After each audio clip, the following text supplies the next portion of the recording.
Well, good evening, everybody, and welcome to our committee tonight. And I know there's tons of people watching this on television tonight rather than watching the hockey game. I am Fred Bradshaw, chair of the committee. We have Warren McCall substituting for Buckley Belanger. We have Ken Francis, Hugh Nerleen, Eric Lawson, Laura Ross, and Corey Tucker. This evening, the committee will be considering the estimates for Tourism Saskatchewan and the Ministry of Parks, Culture and Sport.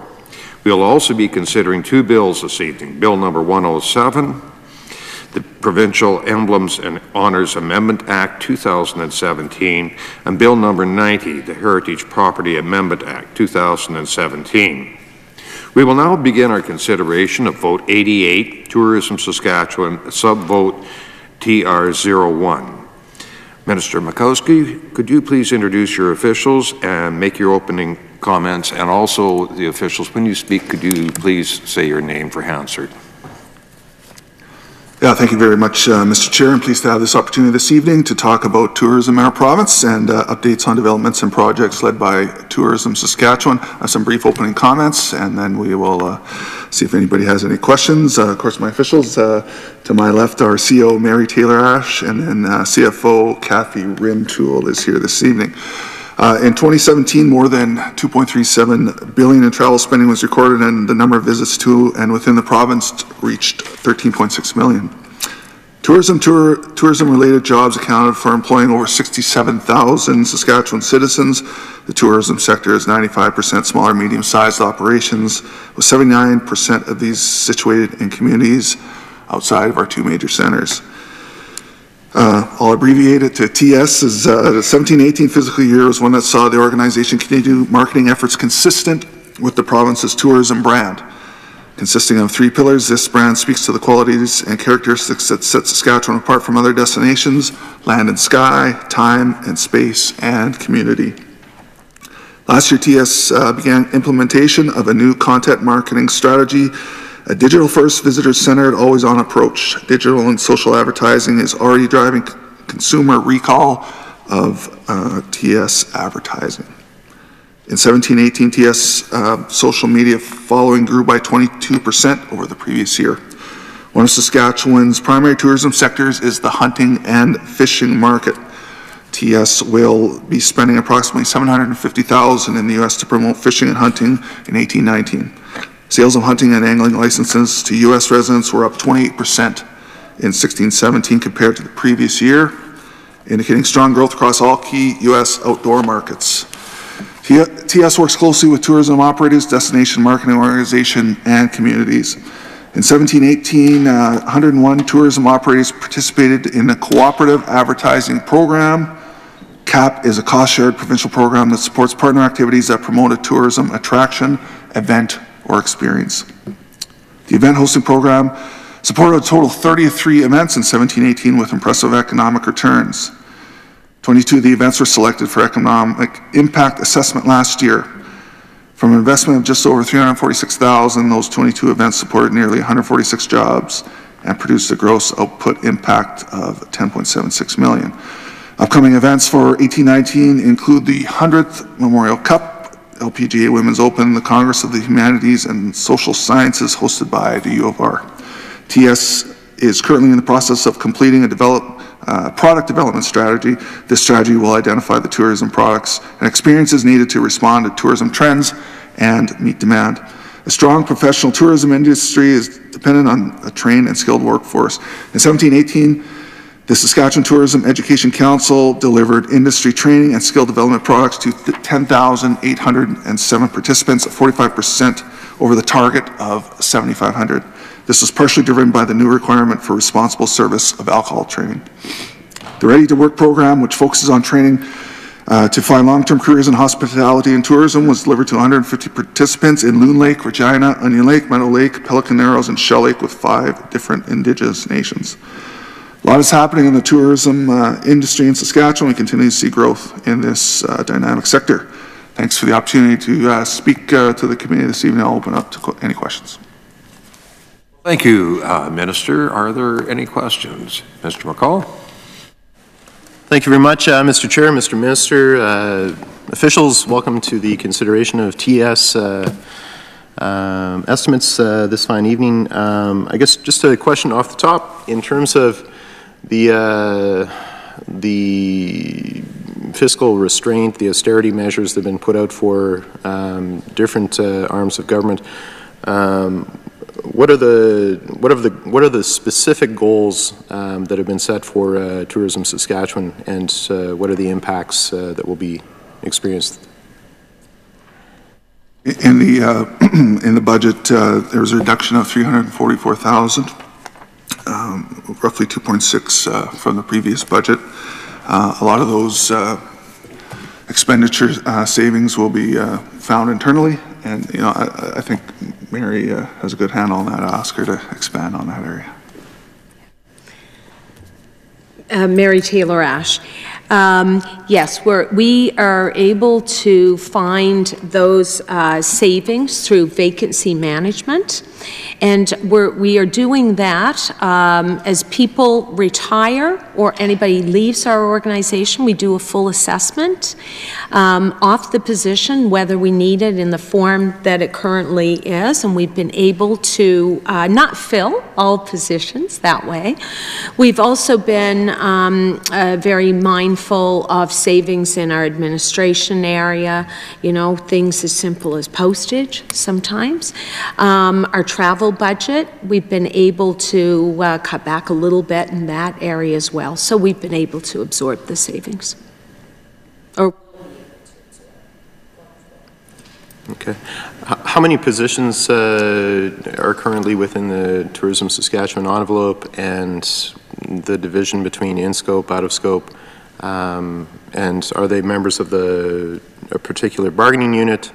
Again, how is the drive for austerity being absorbed by the different components of the workforce at Tourism Saskatchewan?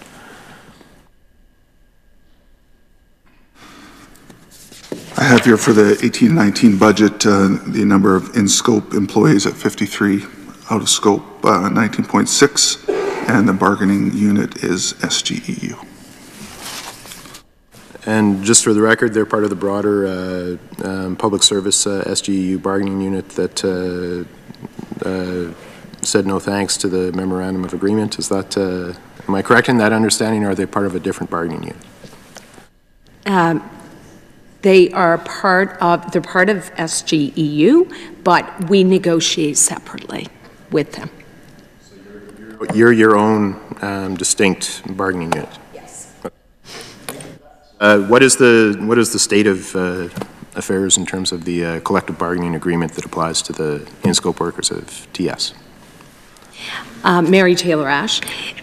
Our agreement ends September 30th of this year, of 2018, and then we will be in negotiating with our union. Thank you for that. And again, in terms of the positions, is there any sort of anticipated number of FTEs that will be impacted in terms of identified for how many people have you got coming up for retirement, and is there a ballpark expectation that 6 or 10, or is there any sort of that, any of those calculations, have they been made?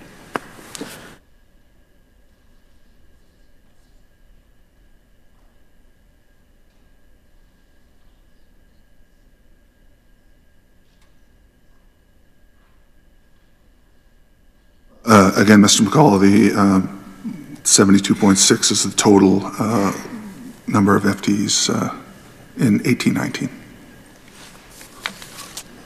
Okay, so how many of those are up for retirement in the year to come?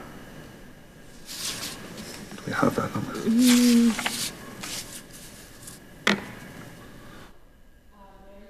Mary Taylor Ash.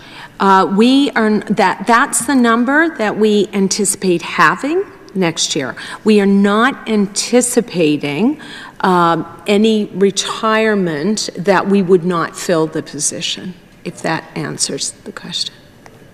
It does, and thank you for that. And then certainly it begs a follow-up question, which is, does the, in terms of the reduction to the Tourism Saskatchewan budget currently experienced, does that already include the expected savings on workforce? Maybe to ask that a different way. Yeah. Yeah, it does. Okay, thanks for that. I guess one last question on the matter of the good men and women that do the work at Tourism Saskatchewan. In terms of the expenditure under consideration tonight, the $13.1 million, how much of that is payroll and how much of that goes to third parties or vendors or what have you?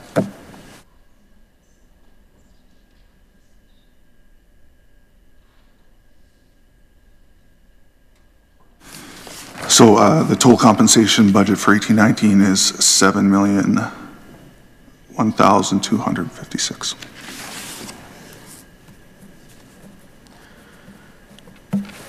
Thanks for that, Mr. Minister. And the remainder of the allocation under consideration here tonight, how does that break out?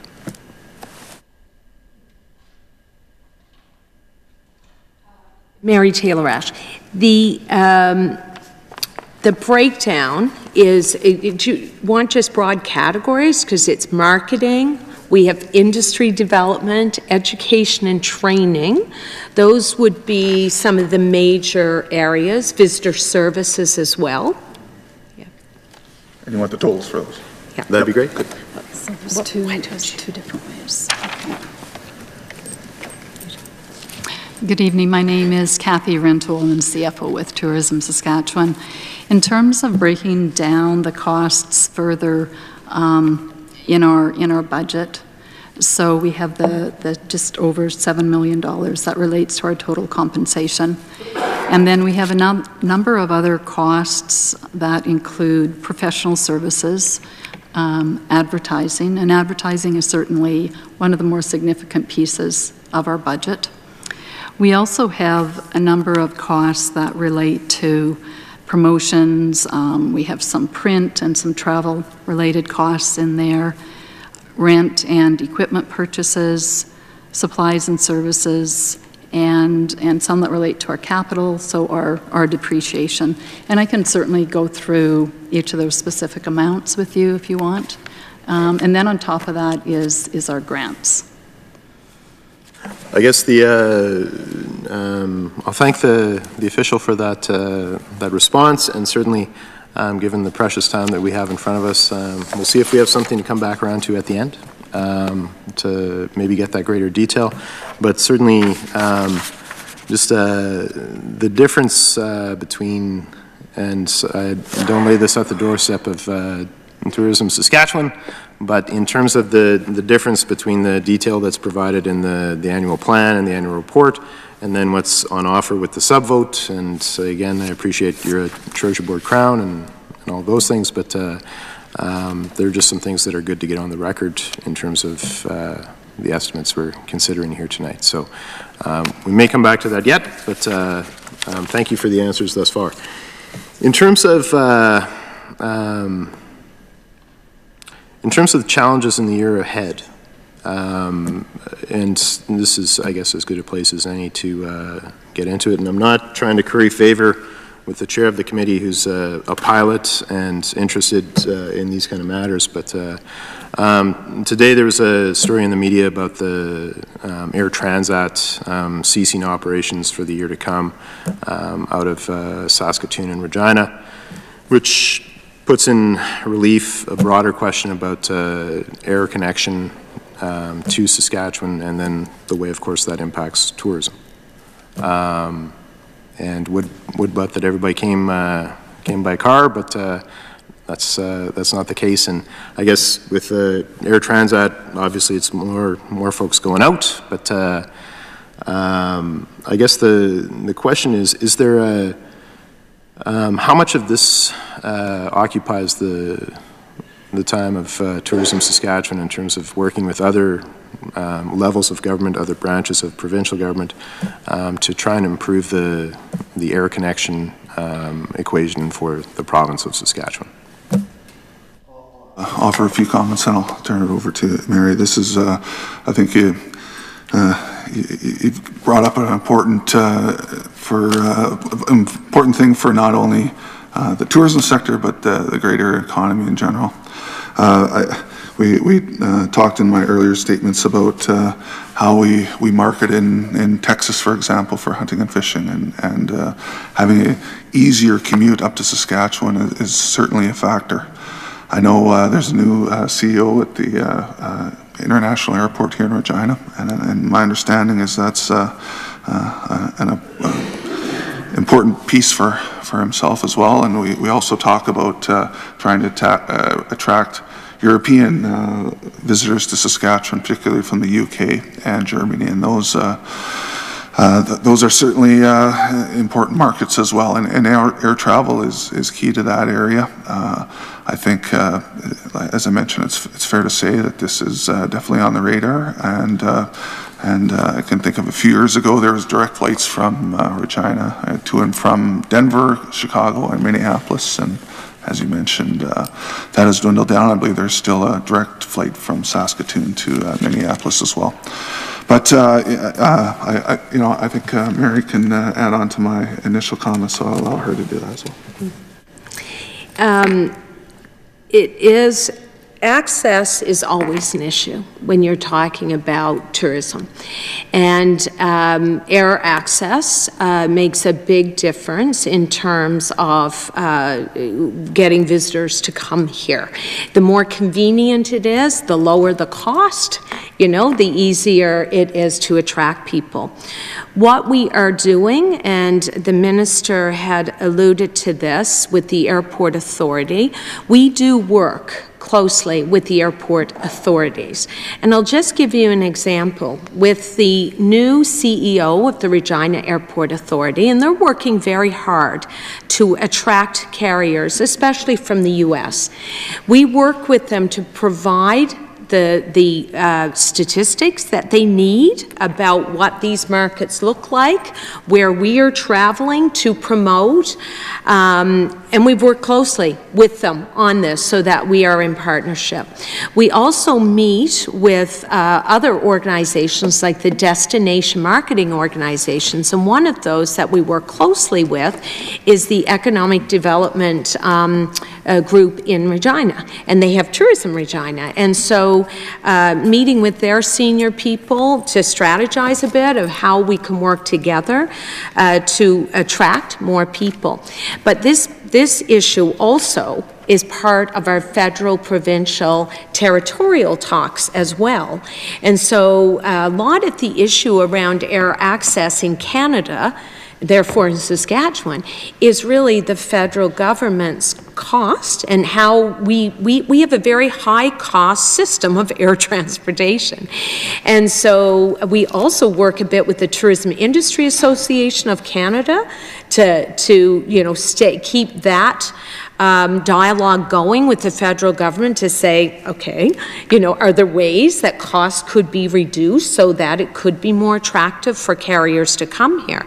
And just recently, I think it was in February, we hosted a Transport Canada session with our stakeholders and had one of the Director Generals responsible for air transportation in Canada come here to talk about what the system, how the system is designed, and maybe us understanding it better so that we could look at influencing, especially the federal government, around changes.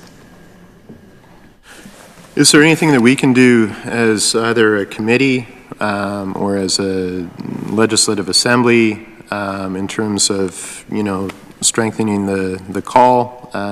Because certainly, as is recognized, this has an impact that goes beyond tourism, that goes to, you know, the functioning of our economy and helping or hurting. And again, this seems to be a problem that I appreciate there's a new CEO at the Regina International Airport, but it's a problem where the trajectory seems to be headed in a concerning direction. So are there any specific efforts that, and I don't want to be here with the opposition checkbook signing off for things, but I know the chair will hold me to this, but if there are things that we can support or, you know, add our voices to, just let us know where to show up, because this is important for the economy and not just the tourism sector. Yeah, well, I appreciate Mr. McCall. I think anyone that, as legislators, we we talk and we send letters and discuss with our federal counterparts those types of things. I certainly don't have a list of all that's been done, but I think previous ministers, I understand, have looked into this and have worked hard on it, and you know, I'm sure that that effort will continue, because as you stated, it is important, and I've heard that I'm certainly not an airline expert or that sort of thing, but you know, I've heard things like the Canadian dollar might have an effect. Just those costs that Mary had mentioned that are imposed upon airlines at the federal level, I imagine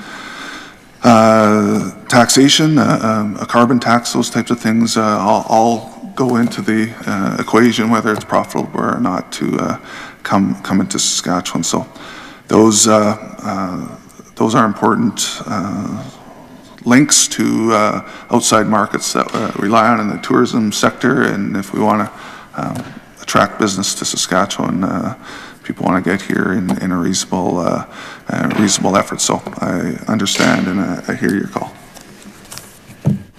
Thanks. And again, if you need us, just let us know where to show up. We'd be happy to lend our voices. But again, this is I think, cause for concern. And I guess the other a broader question following on the heels of this, in terms of the great work that Tourism Saskatchewan does, and again, it's such a great organization and must be so much fun to work with. Like, what a great job.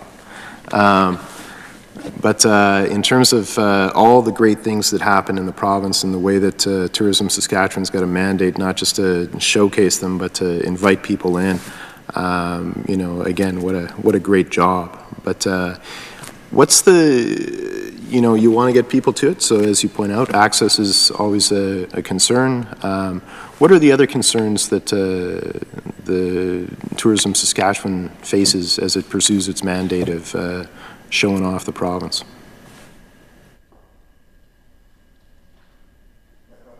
Just on your first part, I'll maybe let Mary get the other part. Tourism, they're great folks, they're very creative, they're enthusiastic. I was at the Tourism Awards, and just energy in the room. They love their job, and they love being there, they love Saskatchewan, and they care about it doing well, and I agree, it's those folks are certainly an asset, and they it shows in their enthusiasm and passion. But Mary would certainly know more in this area than I would. Yeah, it is great to work at Tourism Saskatchewan, but we do have challenges, and that's really what you're asking. We have a great team, but we are challenged. I mean, access, you spoke about access. You know, that's a challenge for a number of destinations. We are a bit of an unknown destination.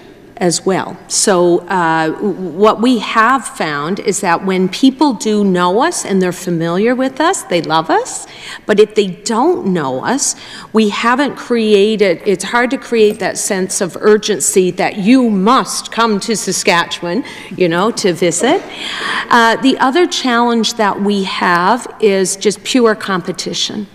That is something that as the world has gone more online in terms of getting the information, the competition is just incredible, because you can find out. Years ago, you'd have a hard time finding out about all these different destinations unless they, you know, kind of advertise to you, and that's very costly to do TV advertising and that kind of thing, and consumer direct advertising. But now, online, you know, you can find out about anywhere. And so there's a ton of competition for the visitor's dollar.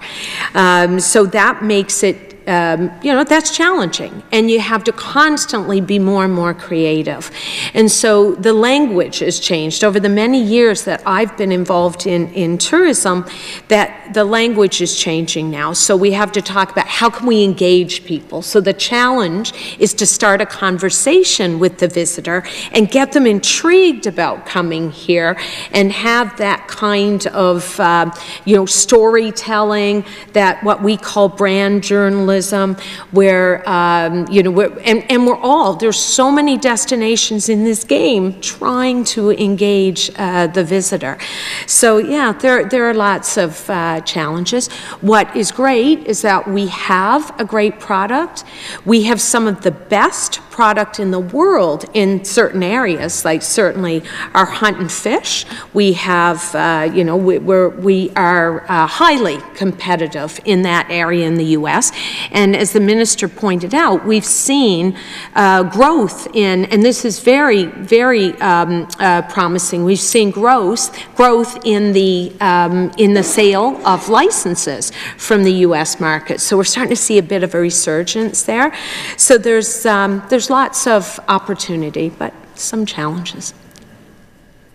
No, I'm always taken with the, I think a couple years ago we talked about the targeted initiative around Harrisburg, Pennsylvania, where they'd really like to, you know, get a fishing license and come on up to northern Saskatchewan and chase the walleye, or the whitetail, or what have you. And it is like, I appreciate it's not the 3-channel universe anymore. It's Netflix and Show Me and Lord knows. But so again, the smarter initiatives, the more targeted initiatives like that, you know, good luck with those, and keep trying to find those faster, smarter ways to get at the audience. Because when you connect them with the tremendous experiences we have in this province, I think that engages all by itself. But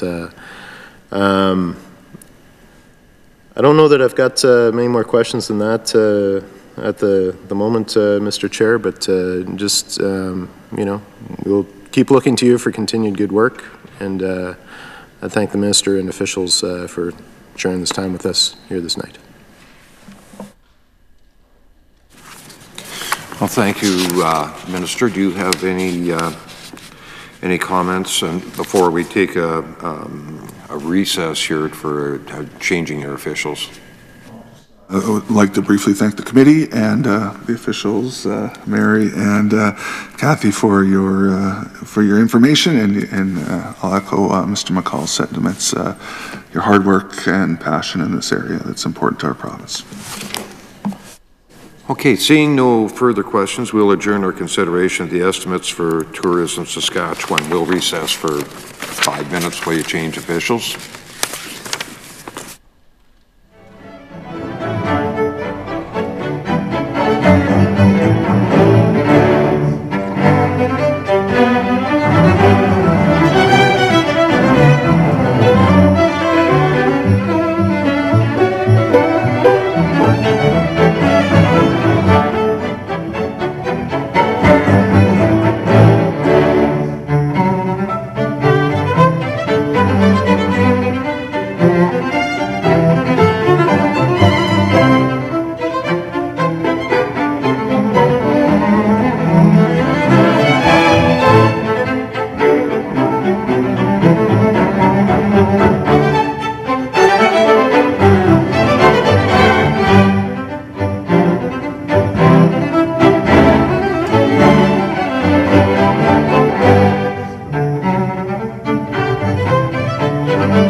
Let's get her rolling. All right. There you go. Well, welcome back, everybody. We will now begin our consideration of Vote 27, Parks, Culture and Sport, Central Management and Services Subvote PC01. Minister Makowski, would you please introduce your officials and make your opening comments? And officials, would you please remember when you're speaking to say your name for answer? Thank you. Thank you very much, Mr. Chair. It's a pleasure to be here to answer any questions we have regarding the estimates for the Ministry of Parks, Culture and Sport. I have a few introductions, a few opening comments, if that's okay. I have officials here, obviously, beside me and behind me. Twyla McDougall to my left, Deputy Minister, Scott Brown, ADM, Stewardship Division, Jennifer Johnson to my right, ADM Parks Division, Darren Banadega, Executive Director, Sport, Culture, Recreation Branch, Bob McKickern, Executive Director, Parks Management Services, Leanne Thera, Executive Director, Strategic and Corporate Services, Byron Davis, Executive Director, Infrastructure and Capital Planning, Lynette Halverson, Director of Financial Services. Mr. Chair, through you, I'd like to thank you and all the committee members for your interest, your review, and I'm sure questions we will hopefully answer. This government's prudent actions in the last few years have worked to see us through some of the worst of the downturn in non-renewable resource prices, and now continues working forward with this budget to keep this progress on track with the goal of returning to balance. For our part, the Ministry of Parks, Culture and Sport will continue to operate programs in support of provincial parks, heritage, and the Royal Saskatchewan Museum. The Ministry also continue to fund and support our partners and stakeholders in the promotion of the value of arts, culture, sport, and recreation. We'll maintain this focus as we continue our Ministry's part in transforming government's delivery programs and core services in order to be more cost-effective and sustainable. In our case, we also strive to be more inclusive, impactful, and continue our contribution to the cherished quality of life we have in our province. Our government will continue to invest what's important to Saskatchewan people while controlling costs in order to work toward a balanced budget. We're confident the programs and services both supported and offered by the Ministry of PCS are of significant value to Saskatchewan citizens and its tourists. We know this through feedback from Ministry employees and because of record visitation levels, client feedback, and increased social media followers and engagement. Mr. Chair, visitation at the Royal Saskatchewan Museum has been on the rise recently. Total visitation during the summer of 16 increased 30% compared to the same period the year before. And in total, the RSM hosted 139,122 visitors in 16-17.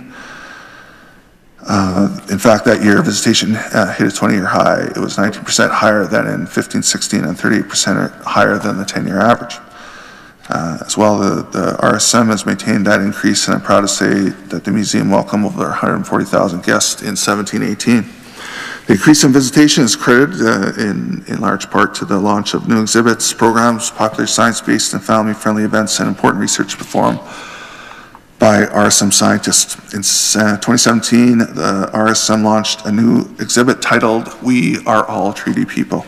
The exhibit showcases the Chief Pascal pictograph, a two-panel graphic drawing that depicts the only known historical Indigenous perspective of Treaty 4.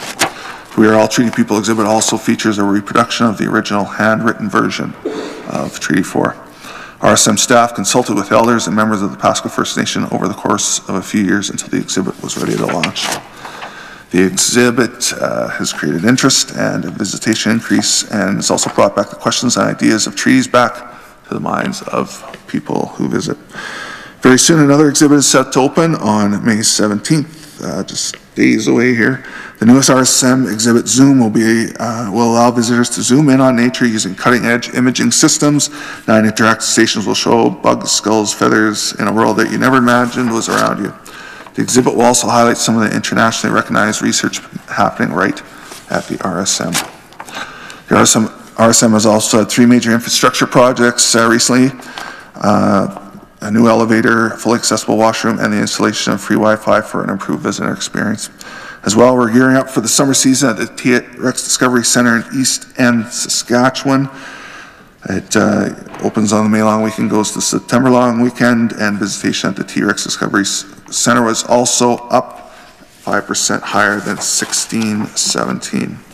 Speaking of attendance, Mr. Speaker, provincial parks and rec sites have also hit attendance record recently with nearly 4 million visits in 16 and 17. Visitation to provincial parks has grown 32% since 2007. Provincial parks are popular destinations each year, and it's not hard to see why. Our parks are the perfect place for family and friends to come together, and their beauty and diversity showcase much of what makes Saskatchewan's quality of life so enviable. Sask Parks works hard to provide high quality and safe visitor experience to park guests. In 2016, the ministry successfully piloted a life jacket loaner program in certain parks, and these efforts aim to improve water safety and awareness for visitors. In order to reduce barriers to participation and provide improved citizen service, last summer, beach wheelchairs were introduced in provincial parks.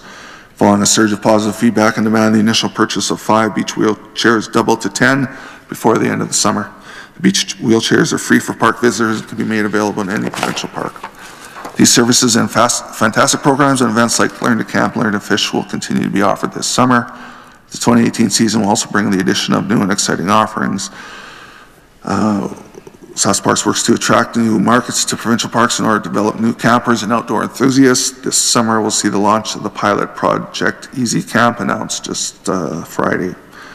Camp Easy is a fully equipped campsite offering newcomers to the province, millennials and families where equipment is a barrier, the opportunity to go camping.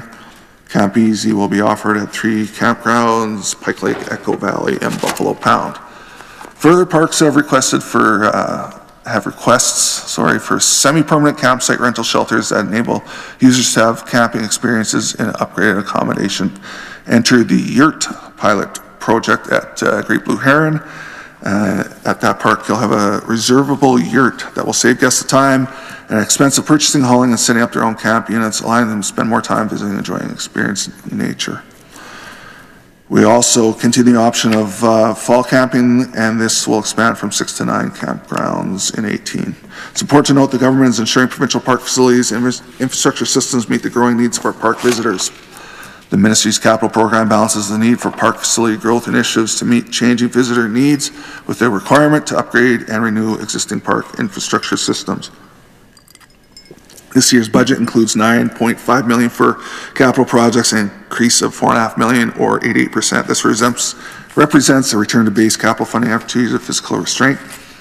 Returning to a $9.5 million base budget will allow parks to address safety risks and consumer experience, as well as aim to get ahead of any infrastructure breakdowns. It's important to note that park visitors welcome enhancements to provincial park facilities and infrastructure systems in order to make our parks one of the best places to experience and connect with nature. We can go through the list if so requested from the proposed list of capital projects, if the members so wish to. Despite the increases to base capital funding, there have been no changes to camping fees in 18-19. Saskatchewan camping holiday remains affordable. In fact, a 3-night non-electric camping trip for a family of 4 is less expensive in Saskatchewan than anywhere else in the country.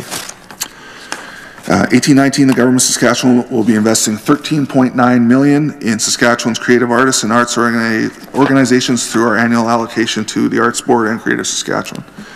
This investment is unchanged from the previous year. This funding is part of the government's commitment to all people of Saskatchewan to be fiscally responsible and continue to make our province a great place to live, work, and play. The Ministry of PCS will provide $6.6 million to the Arts Board to keep our arts community strong, investing in the artists and arts organization. I'm sure many know the Arts Board has a long history of supporting Saskatchewan artists so they can engage with the larger art world. It's also celebrating its 70th anniversary this year, and you can see a number of the works throughout the building, this building. PCS will also invest $7.3 million in Creative Saskatchewan. This investment will help grow a creative economy and expand the commercialization of creative products. Creative is dedicated to the growth and commercial viability of Saskatchewan creative industries, including visual arts and craft, publishing, music and sound recording, live performance arts, screen-based media, and digital media. Creative facilitates the expansion of business environment advantageous to the growth of the creative economy in Saskatchewan. They aim to grow new employment, invest, and production opportunities in Saskatchewan. Pleased that we were able to maintain funding at the 17-18 levels for a number of our heritage institutions, such as Wanuskewin, Western Development Museum, I said Wanuskewin, I think, and the Science Center. The Heritage Foundation has maintained the same funding level as 17-18. The Ministry's Heritage Conservation Branch continues to support heritage property owners and community organizations throughout the province with expert advice on how to protect and conserve our heritage. Government of Saskatchewan has announced that the City of Swift Current will host the Western Canada Summer Games in 2019 and is investing $1.5 million to bring the games to the province. 18-19, the Ministry will make the first of 2 $750,000 payments. It's exciting. The 2019 Western Canada Summer Games will mark the 5th time Saskatchewan has been the host. The province has been in a series of bilateral agreements over time with the federal government since 2003, which fund federal, provincial, territorial, collaborative actions developed in support of the Canadian sport policy. Sport Canada recently extended and provided additional funding to the Canada-Saskatchewan bilateral agreement to cover new investment for Indigenous youth and sport. The 17 to 2022 agreement renews access to federal funding of $2.2 million over 5 years. The budget sees an increase of $122,000 attributed to federal flow-through funding for that bilateral agreement. Sasksport will invest $6.6 million during the 5-year agreement, more than matching the requirement of the agreement. The purpose of the funding is to advance reconciliation with Indigenous peoples by responding to the TRC calls to action around sport and reconciliation number 87 through 91. The programs will increase Sport opportunities for youth within Aboriginal communities. Aboriginal leadership will be strengthened, and coaching and officiating and community sport development will be enhanced through programming that introduces new sport skills to children and youth. This provincial budget and my ministry's budget sets the course of returning to balance for the approximately 1.17 million people who call this province home, while investing in services, programs, and infrastructure that citizens care about. This budget stays on track with our fiscal plan to return the budget to balance in 1920. With that, I will turn it over to the chair, as we'd be happy to answer any questions that may be put to us by the committee. Thank you.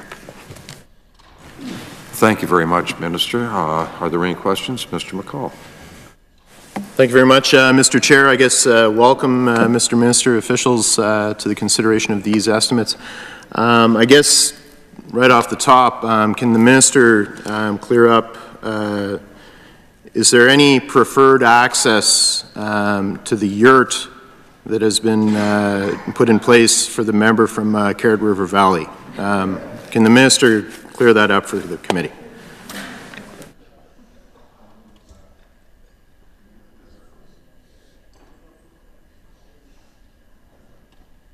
There's certainly no preferred access, but you can call Great Blue Heron Provincial Park to reserve your yurt. I have not been in a yurt, but I was at the Camp Easy opening, and they have some nice tents that people can take advantage of. I believe a yurt is a little more substantial a building that folks can take advantage of. I believe it's been used in other jurisdictions across the country, but also in other camping jurisdictions in North America, is my understanding. And so sort of a pilot project here in Saskatchewan, and we'll see how it goes.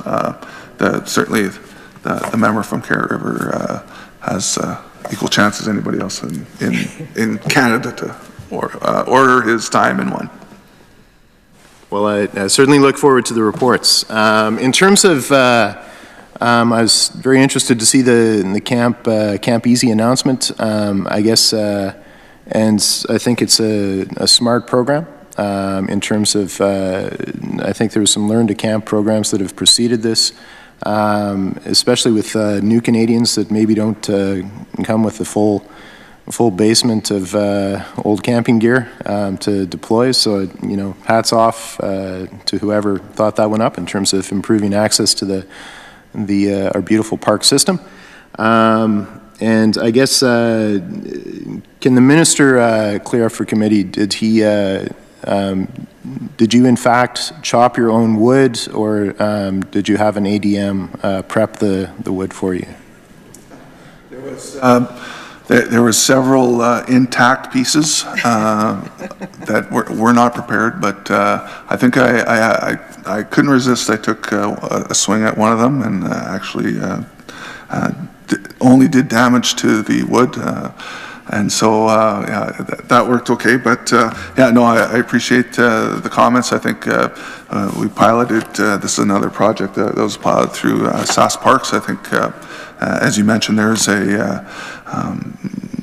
I guess it would appeal to somebody who hasn't camped before and maybe wants to try it out. Don't have to put I guess fairly, it depends on how far you want to go with it, the capital output and the capital outlays, to see if camping's for you before making that maybe making that investment. So it's a pilot project, 2 sites in 3 provincial parks around the province.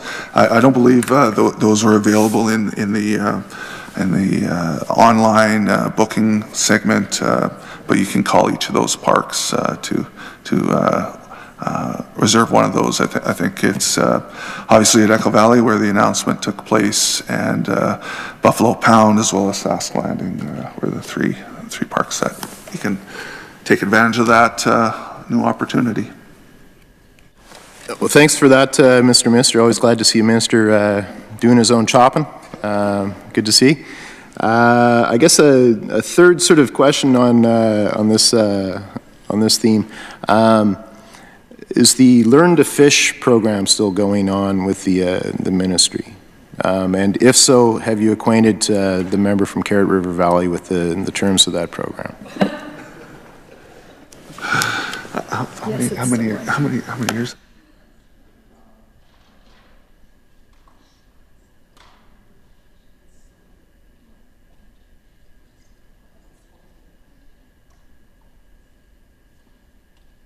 Well, yeah, I can't speak for the member from Carrot River. I guess in this forum I can say, Mr. Bradshaw, is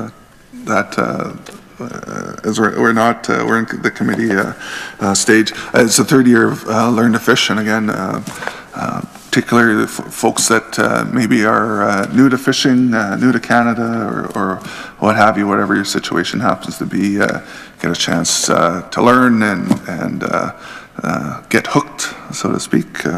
This is the third year of that program, and that will continue in this camping season as well, in select parks. Sounds like it'll really catch on. All right. I guess, so to some more routine kind of questions, Mr. Minister, in terms of what is the total expenditure that we're considering here tonight on the part of the ministry, and what percentage of that is payroll?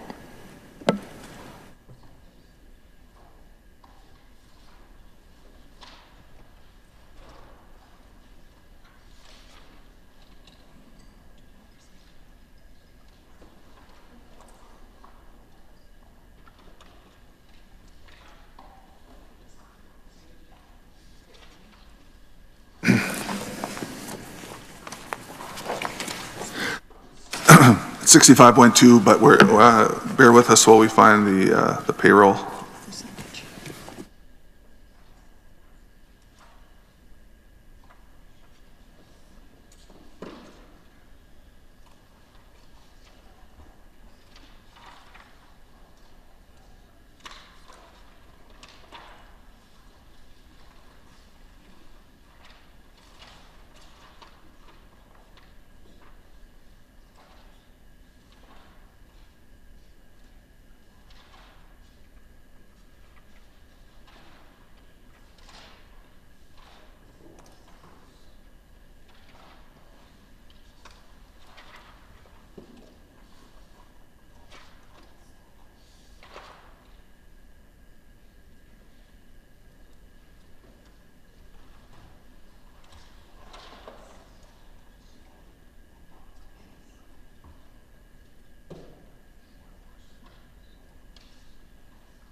That doesn't. No. It's the CO2.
15%, right?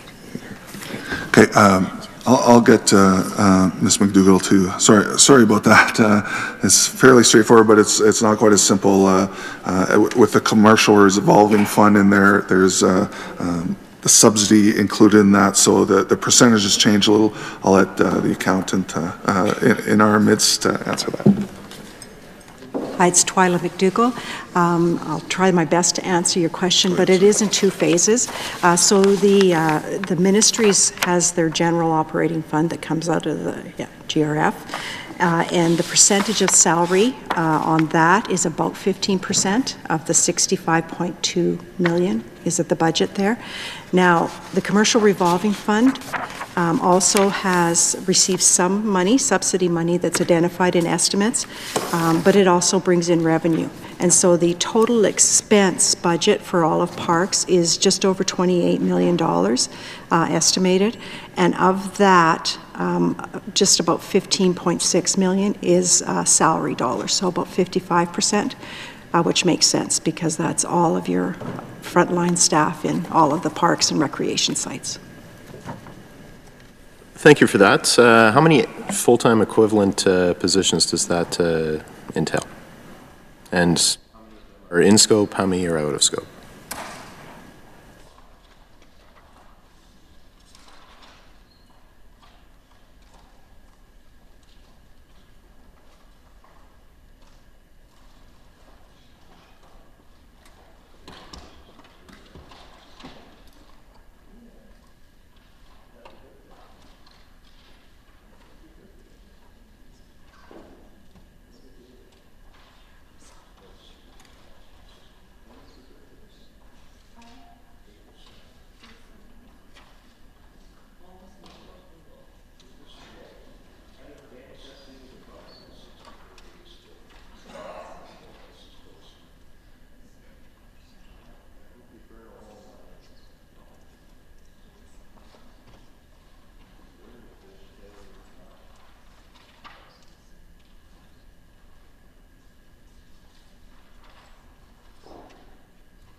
Mr. McCall, those FTE numbers are be included in the annual report. Again, with Ms. McDougall's answer, I think government in general is moving away from the FTEs in terms of the full summary statements, similar to what is happening in other provincial jurisdictions. So we feel that reporting on those actual FTE usage in terms of the dollar amount is a better analysis or look. So those will FTE numbers will be included in the annual reports and not part of the estimates.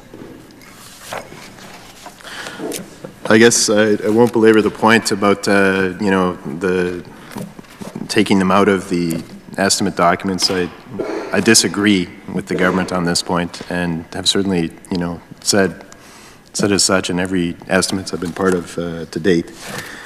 And I particularly disagree for a government that said it was going to be the most open and accountable and transparent government in the history of the province. But if this government thinks it's a great measure to take how many full-time equivalent employees are in a given ministry out of the estimate documents is somehow a step forward for transparency, I don't understand that. But, you know, I don't think the minister is going to convince me of that here tonight. So in terms of what the ministry has been targeted for in terms of savings to be contributed around the $70 million over 2 years, how is that going to be made up out of the Ministry of Parks, Culture and Sport?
All right, yeah, we got that. To your previous comments, I appreciate your thoughts. The actuals will be publicly presented rather than a budget, but in public accounts, then we know what those numbers are. So again, that's in a public forum that will be seen by all who wish to see. So in terms of reductions, for the salary target of 15 million in the Ministry of PCS, it'll be 260,000. 25% will come from executive management. 25,000 from executive management. 40,000 from provincial parks programs. 160,000 from the commercial revolving fund. 35,000 from operational support in the stewardship division.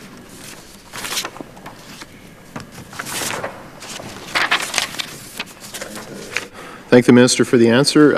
In terms of the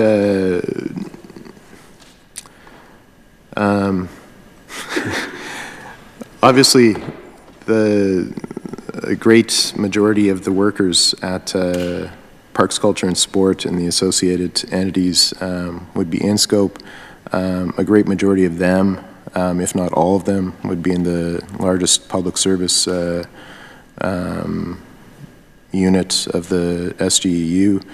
Can the Minister update the committee in terms of what the situation is as regards their collective bargaining agreement?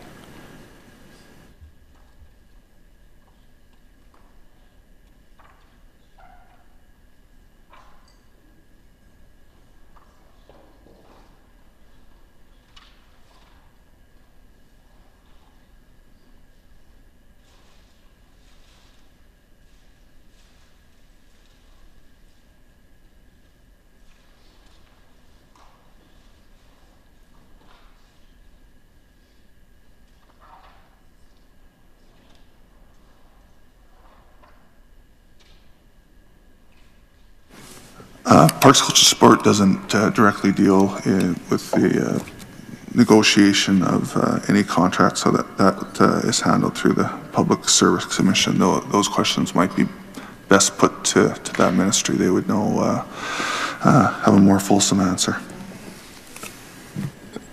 So in terms of, again, I don't think it's like wildly out of the blue to ask what the status is of the collective bargaining agreement that covers the majority of the workers for Parks, Culture and Sport. Is the Minister sure that that's an answer better sought from Public Service Commission, or is there an understanding as to what the status is for Parks, Culture and Sport?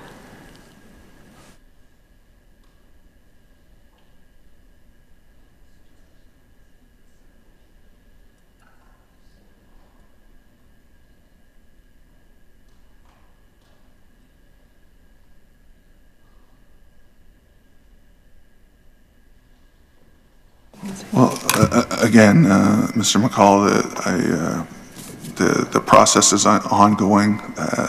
The negotiation is underway. From what I understand, we don't participate in that directly in this ministry, and so I think I'd leave it at that. I believe that should whatever negotiations are happening should be done at between the two sides and come up with agreement they feel is acceptable. We don't really have any. I think it's a long-standing process that we don't negotiate in public, certainly on the floor of the Assembly or in committee. So we respect the process, and as it goes through, it's what I'm sure is back and forth from both sides. As a minister and as the leadership of the ministry, I'm sure you plan for various contingencies in terms of different things that might happen in the workplace, in the ministry. In terms of, you know, I can recall a different time when the Essential Services law that was eventually found to be unconstitutional had, you know, pretty much everyone in Parks, Culture, and Sport declared essential, and thereby, you know, taking them out of the, taking them away from their right to strike, which was then in turn upheld by the Constitution, by the Supreme Court. In terms of, I imagine this is something that the minister would have operational contact with. Have there been any plans made in terms of what happens if the public service unit of the SGEU goes out on strike, as to how that affects the Parks, Culture, and Sport complement of workers?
Yeah, thanks for the question.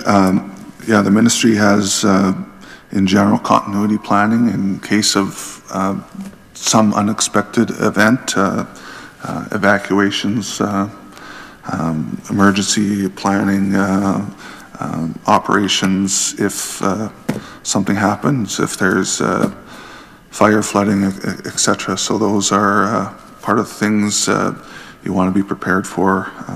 And so there is a continuity plan that the ministry has for changes or things that happen outside of normal operations.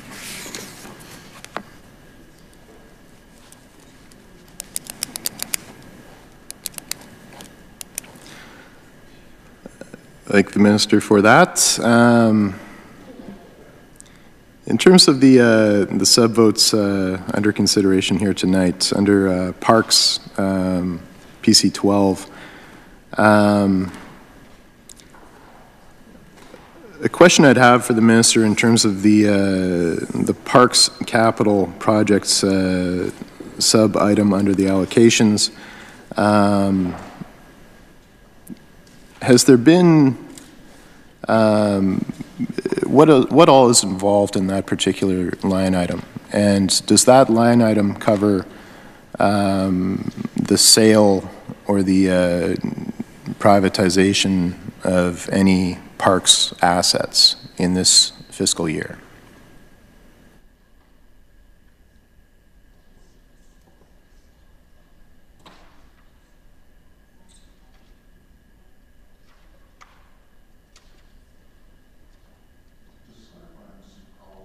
Are you looking at all of PC 12, just Parks capital projects, all within that vote? Sure. Okay. All of PC 12.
Yeah, so I'm told for vote PC 12, these are expenses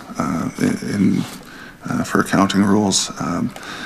There's, of course, we enter into lease agreements with, I think, if I could sort of see where Mr. McCall is asking.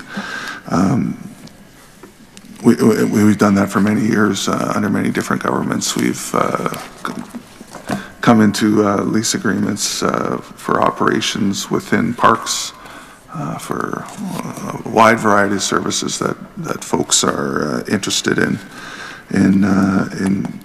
opening up a business, for example, within the parks. But again, all the land stays, those are public assets that aren't sold. Let me give the minister, for example, in terms of what happened with Chittick Lake last year. Is there anything on that sort of scale going on in this year's budget that would be, showing up in PC 12 or not,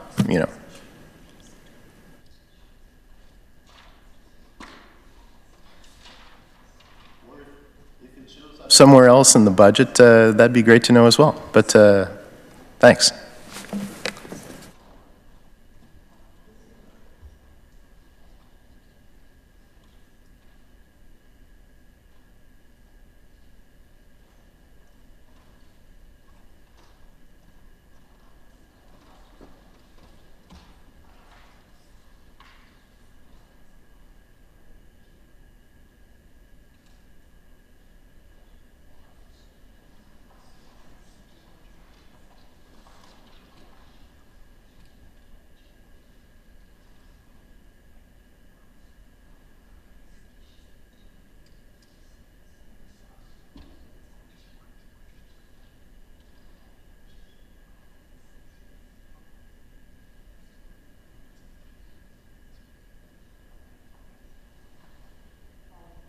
Try to tackle this. I think I know where you're heading, and it is a little bit more difficult because estimates are just the expense side, and when we talk about park assets, a lot of that activity that I think you're asking about is funneled through the commercial revolving fund. So, for example, Chittick Lake was a commercial lease that was entered into last year with now I might get it wrong, the Chittick Lake Resort Village of Chittick Lake. So we enter into long-term leases on some of our properties, but again, it's not evident in the estimates. It would be evident if you looked at our commercial revolving fund annual report. The activity is there. So are there any properties that are currently under the purview of parks writ large, where the status is changing and they're moving from being managed by the ministry into management by a private entity? Sorry, we had one change in ownership this past year, and what we're doing in 18-19 is we constantly review our rec sites to see if there is potential for somebody else to operate it more efficiently than government, but there are no plans to date for any further activity in 18-19. Thanks for that. So this is an ongoing thing. There's a big review that was done in 2013-14. What follows from that? Of the ones that were identified as potential for moving the management model from the ministry to a private vendor, how many more would remain as part of the sites that were identified out of that review?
Thanks for the question, Mr. McCall.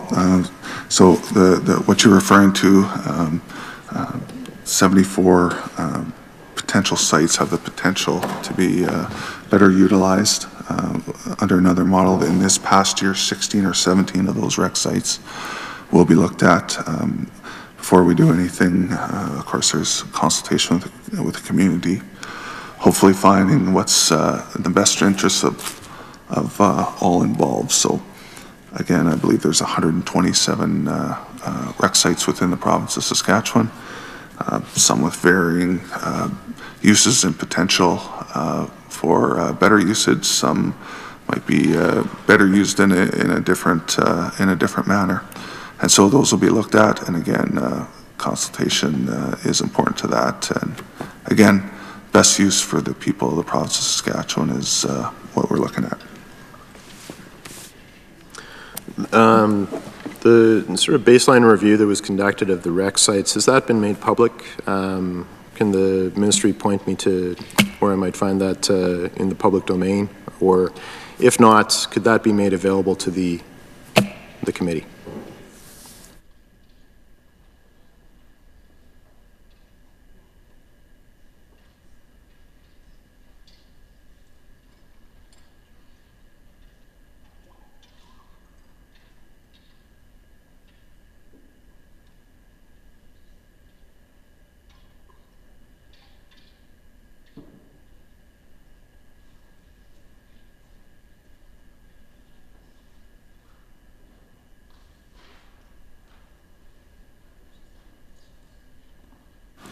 That's those documents are part of budget program review and generally not public.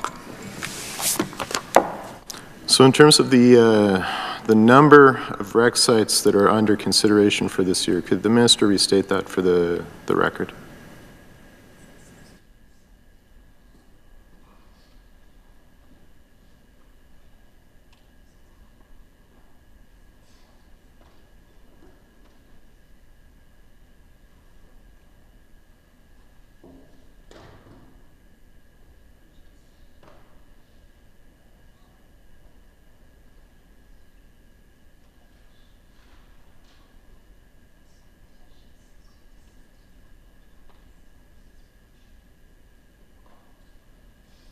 So 16 or 17 is what is is the thought there, and see how far along we can get as we go through the review.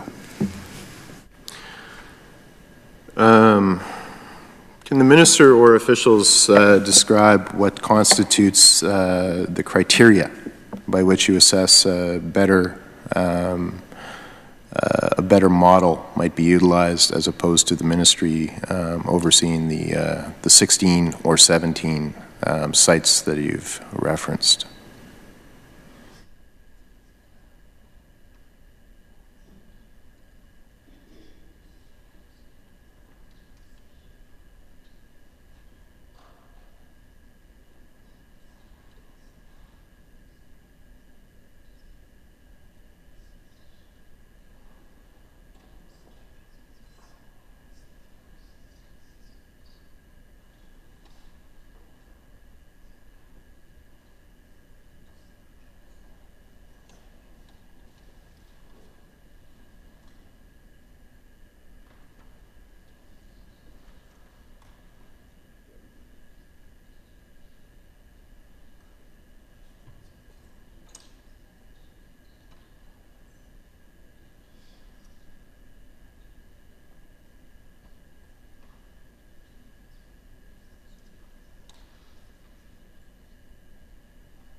So, Mr. McCall, just in sort of a general sense, I think we're looking at situations where we can enhance the experience available for park users, people who want to use recreational sites. And I think you also look at the current utilization, if that area is being used to what it possibly could be. And of course, based on that, if it is not being utilized, I guess the cost effectiveness of continuing to maintain a certain area. So we've seen, I think you mentioned Chittick. I think that that has been generally a positive experience for the local area where the resort village took it over. My understanding that had a good year last year with lots of folks using it. They enhanced that experience for their people who enjoy that particular park. And like I said, that was one that was identified, and again, the resort village was able to take that over. Still public land, but that's gone well. So those are the things we've looked at. So we also expanded some rec sites, right?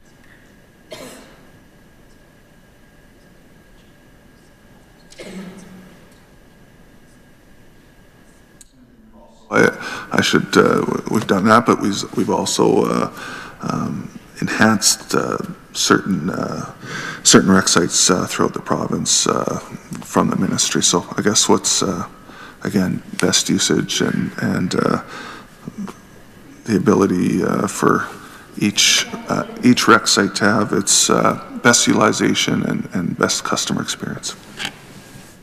Can the minister state for the committee how many dollars in capital were put into Chittick Lake Recreation Site and the Shell Lake Recreation Site before they were handed over to the third party?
So the figures we have here, it was in the neighborhood in the last several years, in the neighborhood of $191,000.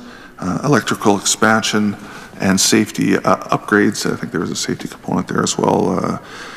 Cost $132,000, and some small upgrades to the service center in the neighborhood of $40,000. And that is at Chittick Lake, not at Shell Lake, just to be clear for the record. What? The minister referenced earlier on the list of capital. If the minister could provide that to the committee in terms of what the list is, we'd appreciate that very much. If there's a list of the preventative maintenance list, if there's a list of that could be provided to the committee as well, to save us time. For the upcoming year, Mr. McCall? Yeah, we got that. We can table that. That'd be great.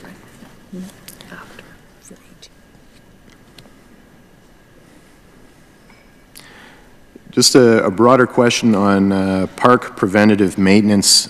Generally, what is the required, or where are we sitting at in terms of urgent need, and where are we sitting at in terms of the overall deficit?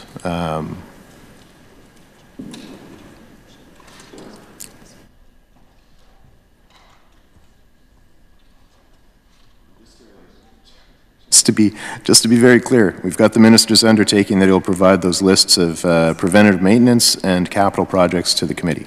That's correct. 1319. Thank you. Yes, in terms of the...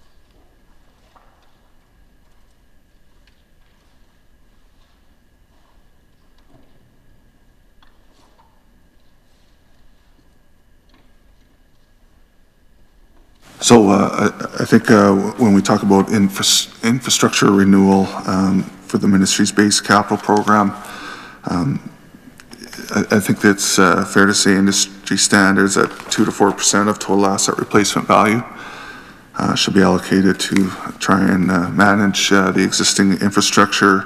The ministry using 2.6% of the estimated $373 million value of the park asset replacement value, and I believe that was a 2009 valuation. So approximately 9.5 million is base funding for the renewal to keep pace with those existing parks assets. So there's been significant effort in the last several years to improve the overall condition of those park assets, to keep people partly to keep people interested in continuing to attend our provincial parks. And I think over 100 million over the last 10 years has been put into parks capital by this government. And again, we've seen substantial increases in park visitors over the last decade.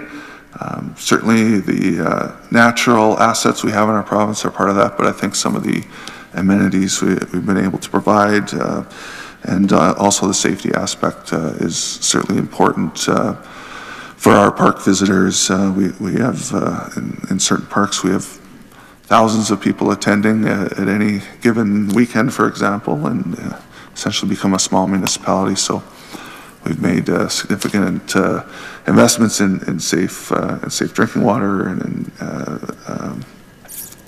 in sewage removal.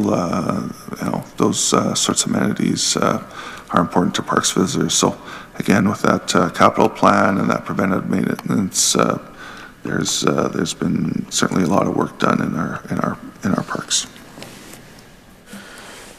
Thank you, Mr. Minister. Moving on to regional parks and the expenditure that is the same from this year to last. For regional parks generally, what's the relationship between the ministry and the regional park sector?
So in terms of regional parks, Mr. McCall, there's several, many throughout the province. They are self-governed. It's part of our legislation, the Parks Act, but certainly we have a very good working relationship with SRPA. We give $523,000, as you can see in the documents here. They allocate that, the SRPA, their board allocates that funding, and certainly I think leverages different capital projects within each regional park. So again, working with those, the SRPA, their board, and also the grants. That money, I think, has, although down in recent years, certainly is a large bit more than they received certainly 10 years ago. And again, we think they do good work, and they're part of the suite of different activities and opportunities for people in the province to enjoy our great outdoors. I know certainly we talked about the member from Carrot River. He lives very close to the Regional Park of the Year, and I know he's very proud of that. He's you know, several of them have amenities that people all across rural Saskatchewan and folks that visit certainly appreciate. I know golf courses, swimming pools, play areas, and the such. So that money that the ministry is able to provide is some seed money for some good work and again good activities for people of the province to enjoy. In terms of the oversight relationship between the ministry and regional parks, I guess as relates to what's happening in Suffern Lake Regional Park, and I guess in terms of the volume of correspondence that I've been copied on, in terms of people that are concerned about the way that the regional park is being run, the ministry's involvement or lack thereof, or you know, the minister and officials are certainly familiar with the situation and the correspondence, the voluminous correspondence that's gone with it. Could the minister or officials describe for the committee how they see what's happening at Suffern Lake, and what are the potential solutions? What do they hear from the people that are very that are raising significant concerns about in some cases, the way that their nest egg was invested in properties? Can the minister describe the situation, what's happening, and is there a potential way to move forward here that that satisfies the different parties?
Thanks. Yeah, I appreciate the questions, and we've got certainly in our office as well some correspondence coming from Suffern Lake Regional Park. Certainly, we think the ongoing governance and the operations of those regional parks, as we mentioned earlier in my previous response, it's certainly the jurisdiction is with the local park authorities and the participating municipalities. I think we'd like to see that hopefully work itself through their concerns at that level. Some of the things we've done since we have heard from that, where officials are certainly aware of it, and we're always looking at possible solutions for addressing the concerns out there. What we have done, Mr. McCall, is I've had a general survey, and that was available to all regional parks if they so wished to determine overall satisfaction with the regional park authority, and that's being done between the ministry and the SRPA and the Suffern Lake Regional Park Authority. So that work is ongoing, and of course I think we've offered some mediation and to help with that communication between the parties that have a dispute at the current time. So my understanding though is that they haven't, either party, some of the local cabin owners and the Regional Park Authority, Suffern Lake Regional Park Authority, those have not been followed through with, and so I guess we'll continue to monitor the situation, but again, hopefully there is a way forward at the local level to have those disputes or the concern of certain cabin owners dealt with the level of government that is in charge of that. Could the minister clarify, it stated that certain undertakings were not followed through on. What were those undertakings and who's not following through on those undertakings?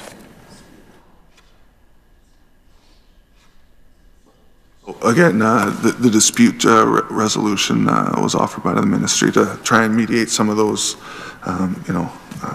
sort of get the two sides, if you will, talking and try and come up with a solution. But those, I believe, both parties declined that.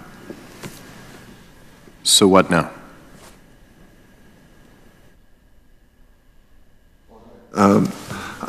Hopefully, maybe the survey that I mentioned will show something that maybe can be done in terms of what those specific disputes are, and I think there's a fairly long list based on the correspondence I've seen. So I guess based on those results, we continue to monitor the situation and continue to offer mediation in that certain area of the province, and hopefully those parties can come together to find a solution to those concerns that are happening at that local level. I think we have levels of different levels of government that deal with those things, and we'd want to see that happen at the local level. I think there's a AGM coming up at Suffern Lake. The Regional Park Authority will have that survey results released publicly at that point, and maybe from that point on there might be a road or a solution based on what's seen there. So the process is, again, if I'm misunderstanding this, please correct me. What is the date of the AGM at which the survey will be released?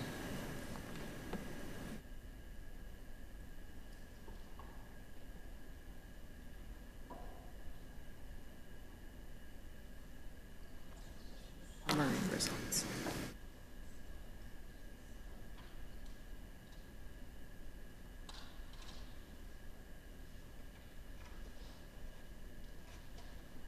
A summary of the results, we believe, I think we're fairly confident it'll happen this month, but we believe May the 20th. The summary of results or the survey itself, what is slated to be released? Of the results. So in terms of the survey itself, it's between the Regional Park Association provincially, the Ministry, and Suffern Lake Regional Park. That's correct?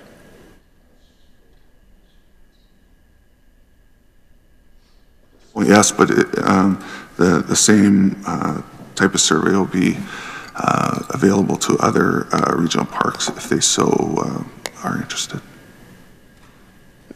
So what will the survey accomplish that hasn't been to date?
Well, hopefully the survey will show that there is representative feedback from the entire park, and all of the concerns might not be widespread among all the folks in the park within Suffern Lake.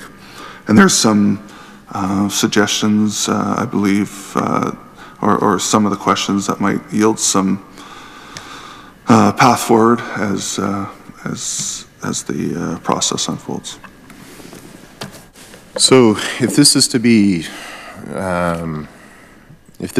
a process that holds out some hope of pointing the way to a resolution, as with mediation, it's hard to mediate two parties that won't agree to mediation.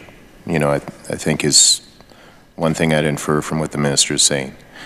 In terms of the survey being conducted, who's conducting the survey, the terms of the survey, is the minister aware of whether or not there's agreement between the parties as to the fair nature of the survey, of who's conducting the survey? Are the parties agreed upon that the folks conducting the survey are fair brokers in this circumstance?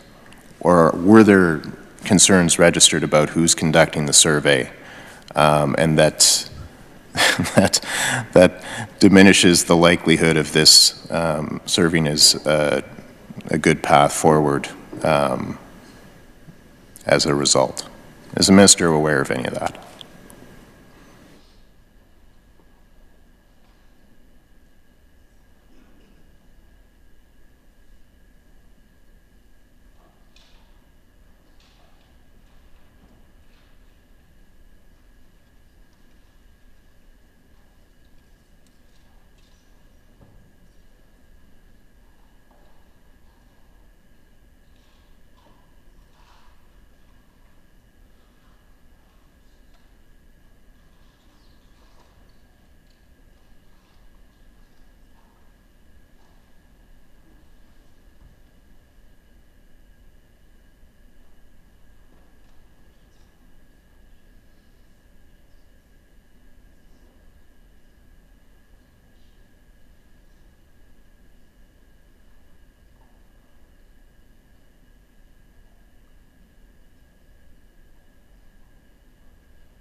So in terms of, I believe, just from memory, some of the correspondence was concerned that the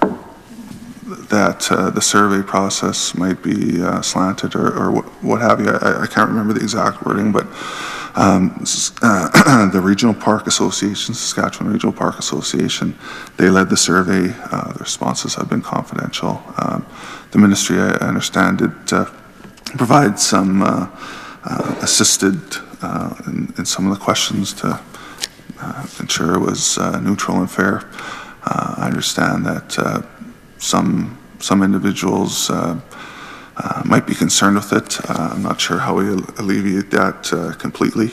I think, again, from some of the correspondence I've heard, there's some folks in that park that have some long-standing concerns about things that have happened in the recent past, and so again, I think hopefully there may be a path forward here, and you know, and again, we don't have a direct stake or direct involvement. We'd help out whenever asked, but again, that level of government, the Regional Park Association, they know best how to handle local concerns, I think, of that nature. So that will continue, and hopefully, again, if asked and if there's a chance to come up with a solution that all parties can deal with, we'd certainly aid and assist in that if we hear anything that's reasonable and able to alleviate concerns again. But as I said before, the SPRA is a lead on that. What is the cost of the survey?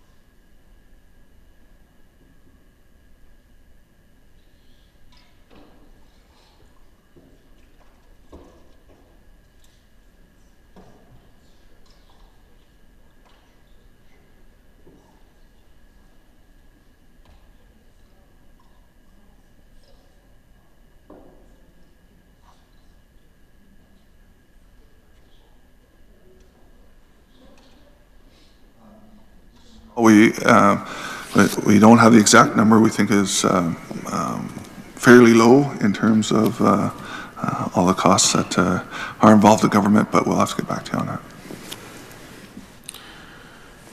I'll await that information.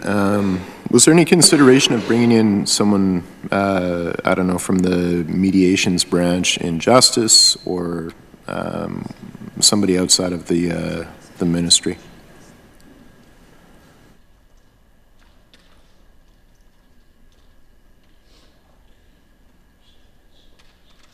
That is, in fact, the mediation I mentioned earlier. That was from Justice. They're experts in that area, and personally don't know exactly. Can't speak to it, that process, but that's what, in fact, was offered to the situation. Was there any thought given to bringing someone from outside of the ministry to conduct the survey?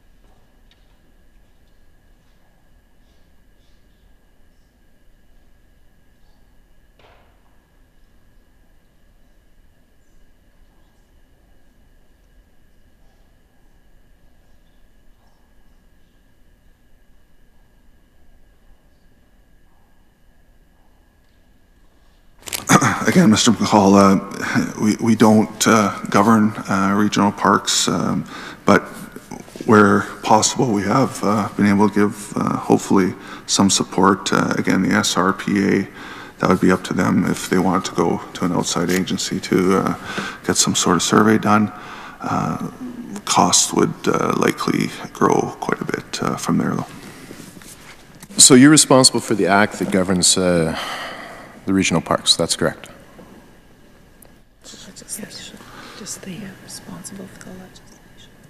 We're responsible for the legislation. It goes to the Ministry of Parks, Culture, Sport, but again, the governing of regional parks is done by each municipality and the association that corresponds with the park.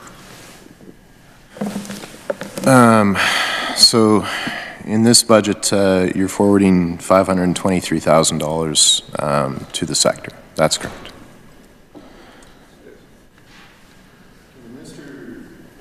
Tell me, how is the board struck at the Suffern Lake Regional Park? Do you have an AGM where people vote and you establish the board as such? How does that board come into being?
So again, Mr. McCall, the regional park authorities are formed by adjacent municipalities around the park.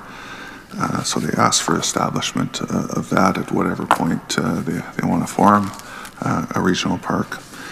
Here in the legislation, Part 3, 2A, the representatives appointed by the municipalities organizations apply for the establishment of a regional park. So again, we don't have direct involvement in regional parks, but they have to have an annual AGM, I understand, and they appoint, each municipality appoints members to those boards.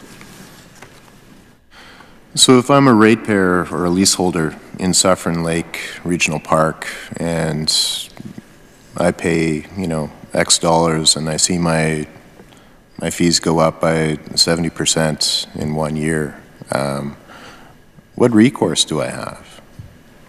In terms of, I don't know, the principle of taxation should beget representation. What representation does that leaseholder have?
So my understanding, I've been told, is the Regional Park Board is the one that would deal with those questions and concerns. I guess similarly, if there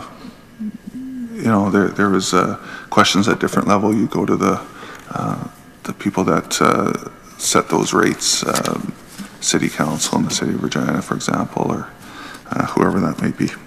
So again, those are municipal taxes and similar to any other levied on property owners. So that's what we believe is the process. So as a leaseholder, that's my recourse. Is the minister 100% certain that these leaseholders have votes in those municipalities, and in turn have accountability with the people setting their taxation levels?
Mr. McCall, you have to live within the municipality to vote, and I think in the case with some cabin owners, they live outside of that municipality or even in a different province, is what I understand. So their recourse is with the Regional Park Authority Board, I believe. But the vote doesn't necessarily attach to where they pay the lease. They don't have a vote for that board. Am I understanding that correctly?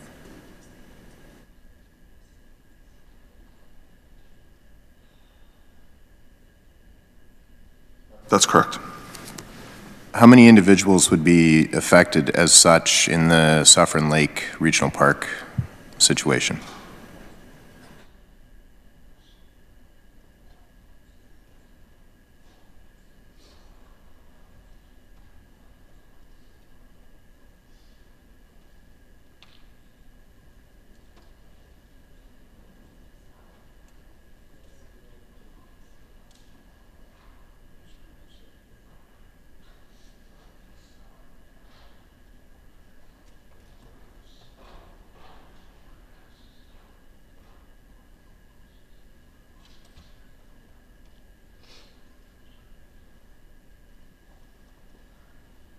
Mr. McCall, we're not involved in that level of government, so we don't have that information, and nor do we know.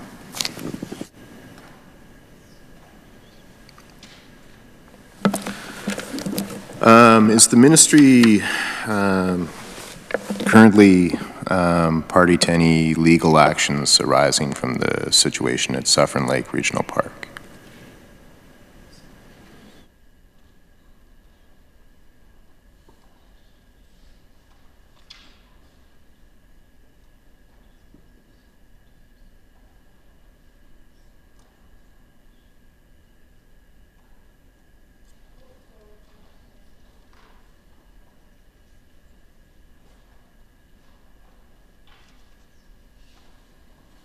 I'm told PCS is not involved in any legal action at this regional park.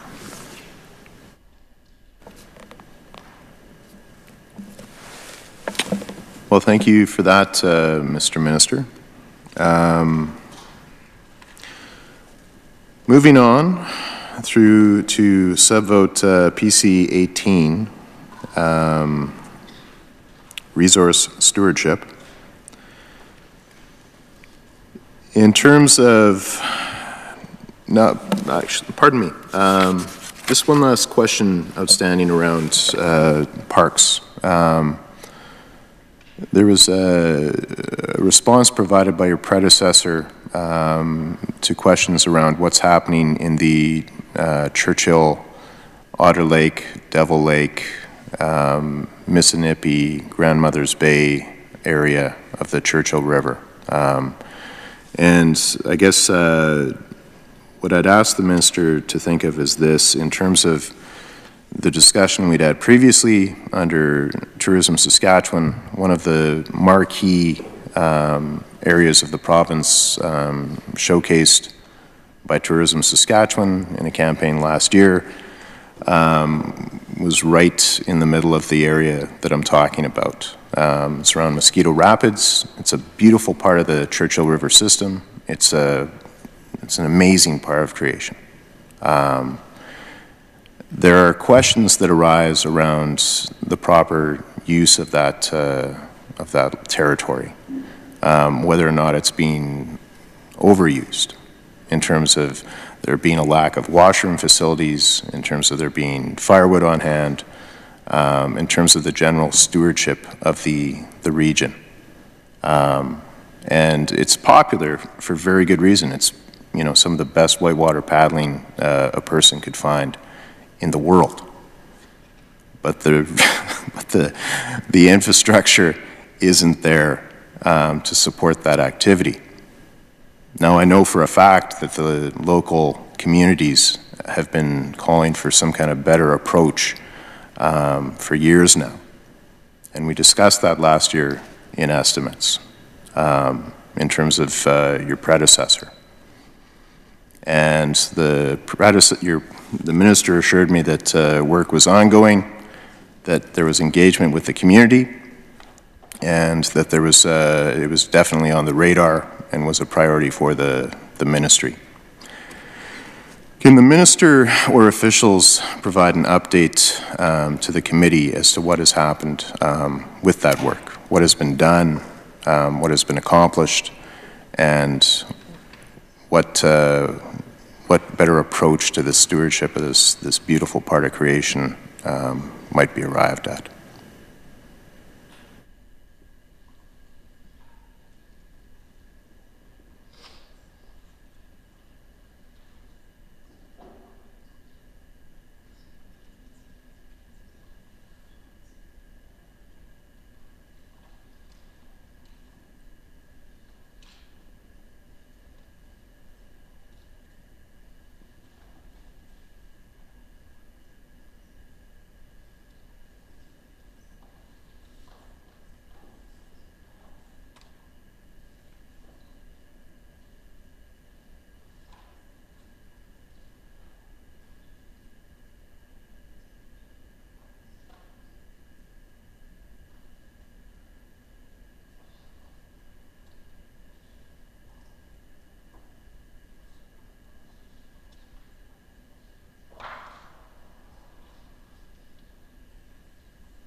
Thank you for the question, Mr. McCall. So the Lac La Ronge Park Management Plan, that is being updated. We've started the review process, and with that we consult with the Park Advisory Group. The Park Advisory Group has consulted with stakeholders and communities such as the town of La Ronge, northern village of Arange, Lac La Ronge Indian Band, La Ronge Métis Local 19, Lac La Ronge Cottage Owners Association, Napatak, and Wadden Bay Resort subdivisions, commercial fishers, recreation parts. And so these plans will guide management and the conservation of our parks, the path forward of that park to see what is in the best interest of that park. And so that is currently underway, and we will of course listen to what that management plan, that updating that is going to occur, and they will review, and then we will take that into consideration if for any future infrastructure needs in the Lac La Ronge area. To clarify for the minister, the area is certainly the Devil Lake campground of, or the Missinippi campground of the Lac La Ronge Provincial Park are certainly part of the area that I'm referring to.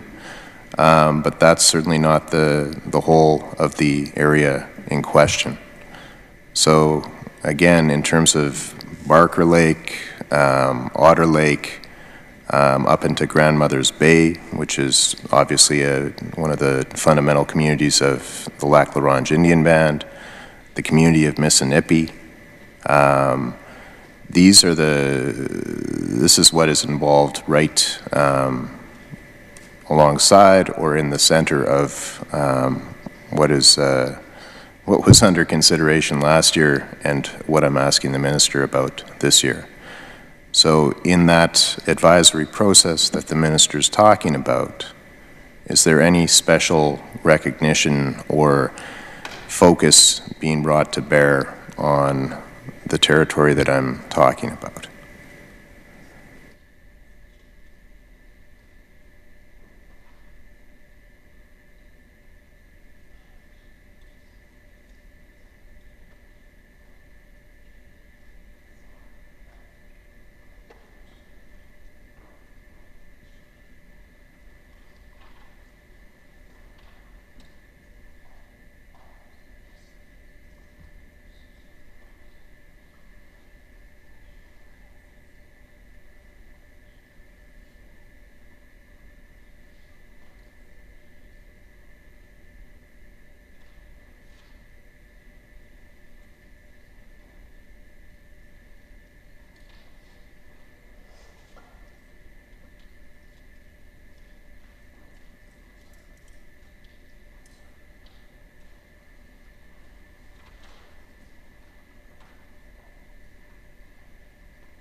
Mr. McCall, we recognize that that area is certainly important. I haven't been up there personally myself in that area of the park, and I believe you mentioned maybe some areas outside the park as well. But certainly, as we'll continue to work with the local stakeholders on the park management plan and the park advisory group. And certainly we'll listen to what they have to say in that area, and as resources allow, we can certainly look at what is needed in that area. And again, I think our government's done some significant work on the capital side in our province in some of our provincial parks. Every year you can't get to every project you'd like to do even with the substantial amount of dollars we've put towards that capital, as I mentioned. So again, it's not always a case of this project is good and this is bad. There's a lot of good projects and a lot of good potential in many areas of our province, and if again, we'll listen to the local stakeholders, and as finances allow, there's I think some opportunities there, as you mentioned. I thank the Minister for that, noting the hour and noting how things are moving along here, and there being so many interesting things that the Minister has oversight of, and critical institutions for our province. I know that we'll have a conversation that will touch on the Heritage Foundation coming up in terms of the legislation before the House, but I guess one particular question I'd like to ask the Minister is around Creative Saskatchewan, and it's twofold. I guess the first question is, in terms of the changes that were made around the terms of publishing grants, Creative Saskatchewan, as I understand it, and I thought it was a fine step forward, was to help commercialize all these great creative talents that we have here in the province of Saskatchewan. The change that was made to publishing grants seems to have been made over the express concern of folks that are in the industry. Like the Creative Saskatchewan is to be there to work with folks in the industry. And in the case of this particular change, you know, it seems to be acting over the express concerns of the stakeholders. Does the minister have anything to say on the record as regards that circumstance?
For the question, Mr. McCall.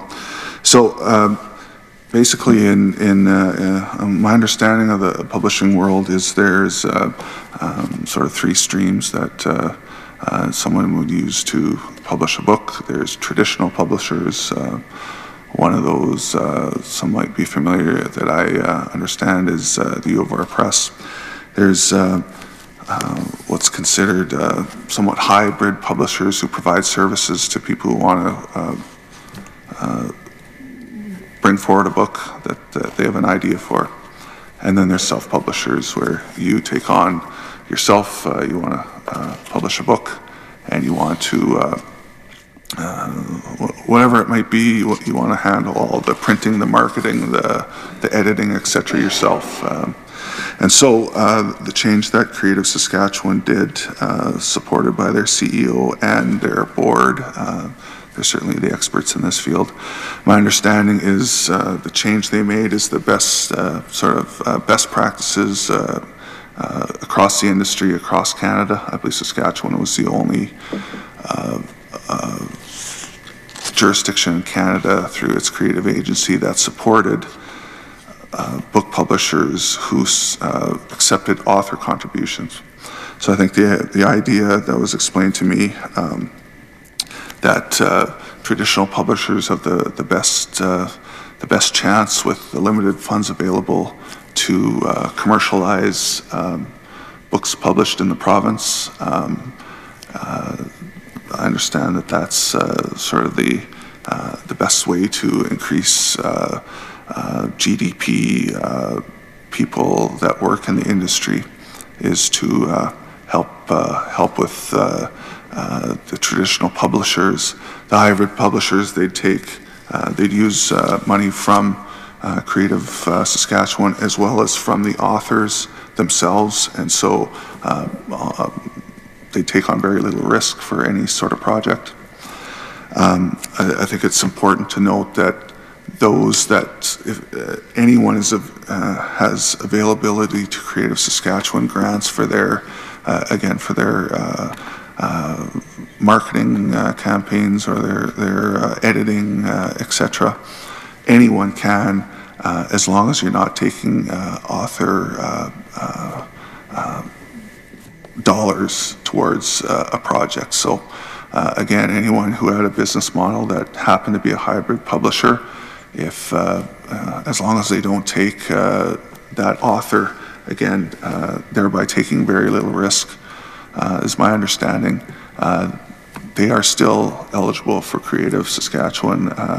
They'd have to change, I guess, their business model a little bit. But again, Creative thinks that this is the best way forward for the limited dollars available to that sector.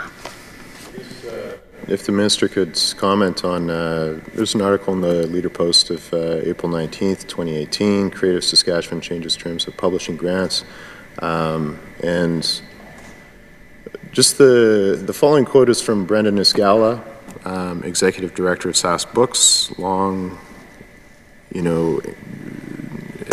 great contributor to the industry in Saskatchewan, very well respected, great writer.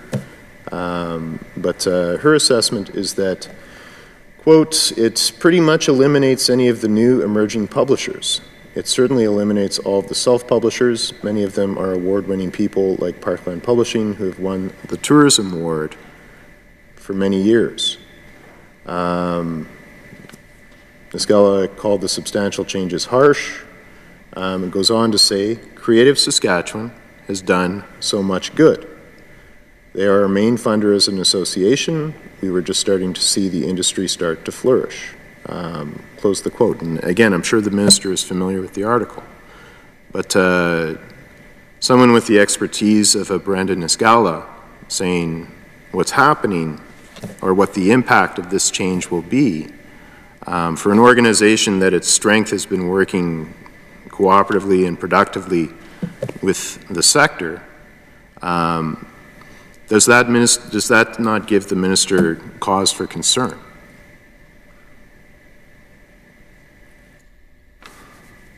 Yeah, well, I understand. I appreciate those comments, and I guess when there are changes or adjustments that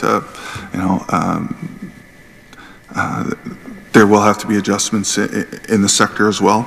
Again, I think from what I understand, Creative Saskatchewan, they'll continue to work with SAS Books to improve some of their long-term planning. I think the CEO of SAS Books has reached, or sorry, of Creative has reached out to SAS Books to see what can be done to help the groups that are impacted, to help them on their path. Hopefully there is some engagement in that process. I understand that that is underway. I guess it comes down to, again, with certainly limited dollars within that sector. Creative, I believe, as it was explained to me, thinks this is the best way forward for the commercialization. That's their mandate. Not to fund all books, but again, the best that can, again, help with that commercialization and again, those jobs and GDP and those sorts of things. Some of the, it's not to say all projects aren't good books. I'm sure they all tell valuable stories. I was at the Book Awards and there was, I'm not sure the nature of all the funding that was available to all of those books and all those publishers.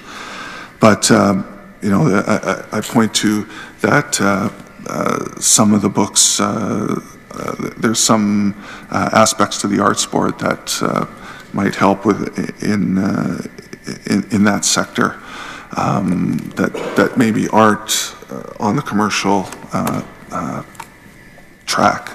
And so again, certainly there are changes and there are concerns, and I appreciate that. But again, Creative thought this was a reasonable direction, a reasonable way to go with in the sector. And again, they pointed to that this is Saskatchewan is the only place that still had this model with author subsidized services, and thought this was the best bang for the buck, so to speak. Again, all publishers are able to access creative funding, just not be able to have that aspect of author payments to those publishers. So again, I think creative is there to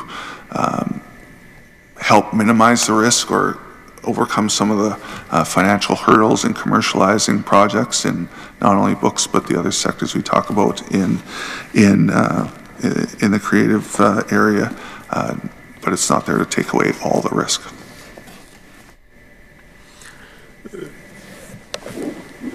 So I don't know how that that reach out from Creative Saskatchewan is going to look. The CEO is on record saying that it's about best practices. From what the minister's saying, it's more about scarce dollars, and you got to allocate them best you can.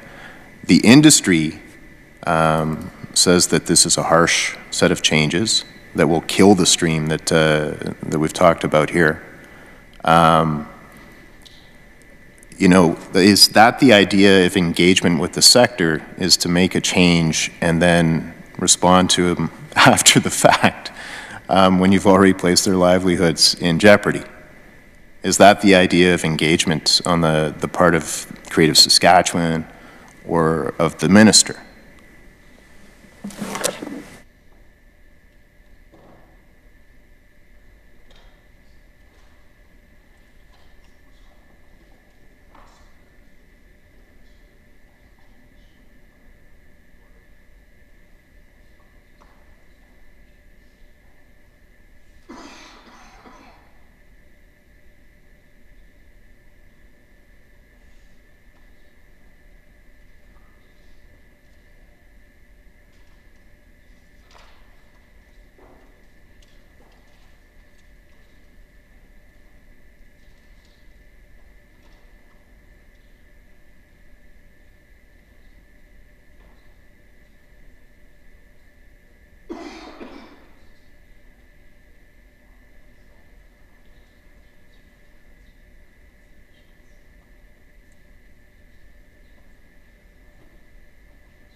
I appreciate your comments.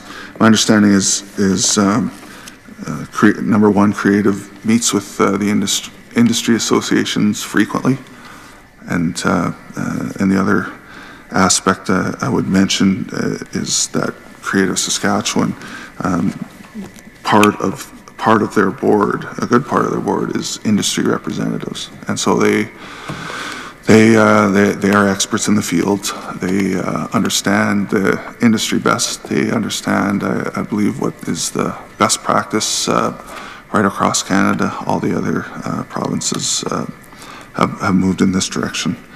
And so SAS Books wasn't informed of the total decision until the decision was made. I understand that, but certainly from my understanding, that decision was made, but Creative will continue to sort of be engaged with them, help them in whatever aspect they can. But again, there is industry representatives on the Creative Saskatchewan board, and that board, along with the CEO, meets with those industry associations. Thank the Minister for the answer. In terms of Creative Saskatchewan has oversight of the Saskatchewan Soundstage. When the Minister for Central Services was discussing publicly the future of the Soundstage, despite the future of the Soundstage review and study that had been conducted by the Ministry of Parks, Culture and Sport, and then finally came to light, I think it was June of 2016, that urged that the efforts be redoubled in terms of using the soundstage for the anchor industry that it is for the film and television industry in the province. When the Minister for Central Services was publicly discussing the future of the soundstage, what involvement was there of the minister responsible for Creative Saskatchewan that has oversight of the soundstage, and arguably is there to try and make sure that this critical infrastructure is there for the success of a film and television industry in the province, among other initiatives? But what involvement was there of the minister in that question, or of Creative Saskatchewan, when those deliberations were being made about the future of the soundstage in the public?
Well, Mr. Chair, certainly we talk about this downstage. You mentioned it's a dedicated facility for film and TV and the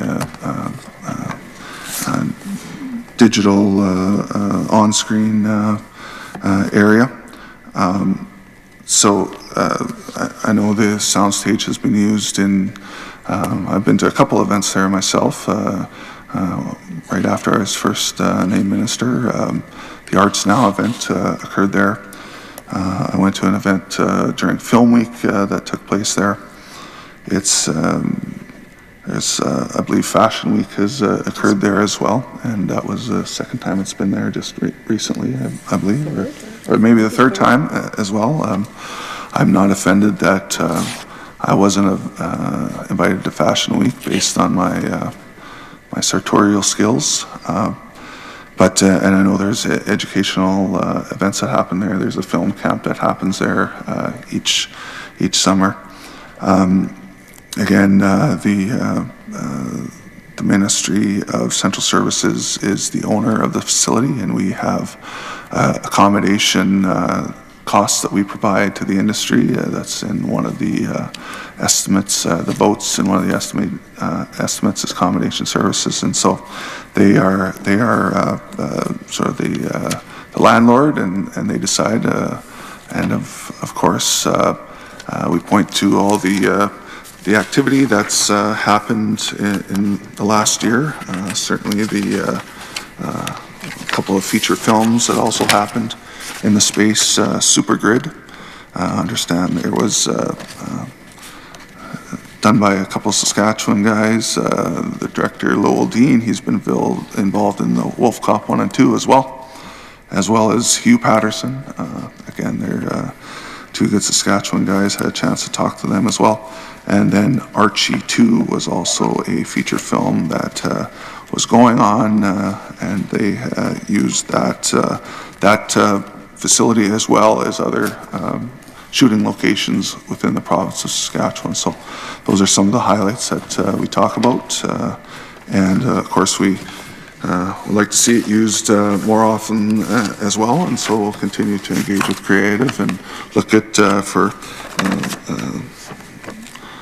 opportunities there whenever they may present themselves. And certainly the primary purpose, and we've talked, you mentioned rather, sorry, the consultations that have been done with people within the sector that they talked about keeping it for the use of primarily for the use of film and that sector, television production as well. And of course, continue to be able to use that facility to its full extent in the needs of the arts and culture community. And certainly we mentioned not the part that PCS provides accommodation costs for, but the second level where Creative Saskatchewan is located, as well as other industry associations who have moved over there. So again, we'd like to see that facility used more, and we'll continue to explore those options.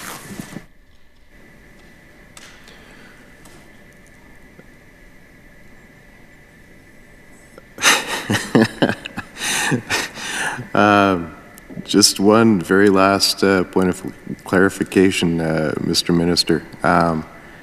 So Creative Saskatchewan's more in the role of property manager. It's not the landlord, doesn't own the property, that's Central Services. Does Creative Saskatchewan or the minister have, what sort of opportunities do they have to make the case that you shouldn't be selling off the soundstage to, I don't know, do something else as opposed to the purpose-built facility that you've got there and trying to bolster that? What opportunities does the minister have to make the case that that should continue on? Or does the landlord have to ask him?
I think I think it's safe to say Creative Saskatchewan will continue to look at any opportunity. They're certainly the experts in the sector.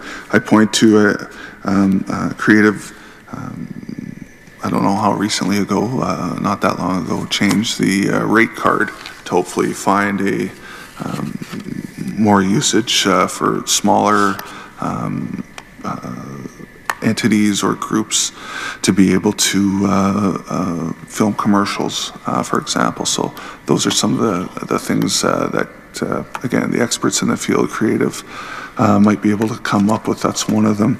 I also know there are 3 new grant programs within Creative Saskatchewan, the web-based, the digital, and the micro-budget. Those are things that I think Creative Saskatchewan is looking at to find a niche, sort of a sweet spot. I think Greg Majorescu has talked about finding for film within the province. The large budget Hollywood features, although they do occur in Saskatchewan, maybe not to the extent that they hadn't in the past. But looking for those opportunities, I think Creative has their ear to the ground. They're have the knowledge in the sector to be able to hopefully attract a little more usage. For the soundstage, keeping in mind that there are, in the last several years have been large changes in the film and television sector. You touched on them earlier. Digital content seems to be the wave of the future, and again, they're looking at opportunities that may come up within the future. So we understand Creative has worked hard in that area. We know the Motion Picture Industry Association. We've heard from them, and we understand from them that the soundstage is important to that sector. We've heard that as well. So we, again, look at options to hopefully increase the usage of that purpose-built facility, that the taxpayers pay the accommodation costs for industry. So that work will continue. I thank the Minister and officials for the time that we've spent here tonight discussing the estimates for Parks, Culture and Sports and the associated entities there too. I would thank the Chair, thank my committee colleagues for letting us slide past the agreed upon hour of consideration for these estimates. I appreciate it very much. And with that, Mr. Chair, I would urge you to do what you need to do to move us on to consideration of the 2 pieces of legislation remaining on the agenda here this evening. A few questions that, in terms of regional parks, that were we did our best to answer them, keeping in mind that different level of government is charged with handling that those happenings within regional parks. So some of the answers took a little longer than we like, but I appreciate the indulgence of the committee to try and get those answers right. Well, thank you, ministers and committee. Seeing no further questions, we'll adjourn our consideration of the estimates for Ministry of Parks, Culture and Sport, and we'll take a 5-minute recess here before moving on.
Okay, well, welcome back, everybody. We will now be considering Bill number 107, the Provincial Emblems and Honors Amendment Act 2017.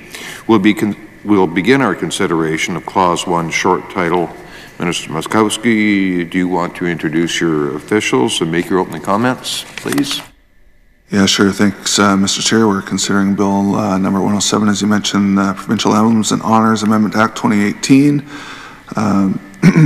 From the estimates, Twyla McDougall and Scott Brown are still here. New to the committee is John Snell, Manager of Exhibits at the RSM. Major Jason Quillian, Chief of Protocol and Secretary of the Saskatchewan Honors Advisory Council, are here today, as well as Carlos Gurman. He is from the Heritage branch of the ministry, and they would join us here this evening. I will keep my initial comments very brief. The purpose of this amendment is to establish the Tyrannosaurus rex as the official fossil emblem of the province. We have other official emblems. This adds to the list. Their fossils are tremendous value to science. Scientists exploring the history of life on Earth. Great source of fascination for our residents and tourists, and fossil discoveries are a source of pride for many Saskatchewan communities. Designating a provincial fossil would help bring attention and recognition throughout the province, as well as nationally and internationally, to these aspects of Saskatchewan's natural heritage. So I would also note that there was a contest where the naming of the official provincial fossil took place. There was several options considered. Ultimately, obviously, Scotty the T-Rex was selected. Other provinces and states have provincial fossils, but Saskatchewan's the first province or state with the T-Rex. So at this point, pleased to try to answer any questions any committee members may have. Well, thank you, Minister. Are there any questions? Mr. McCall? Thank you, Mr. Chair, Mr. Minister, officials, those who have joined us, welcome. Just a quick question. How many ballots were cast in the great fossil discernment election?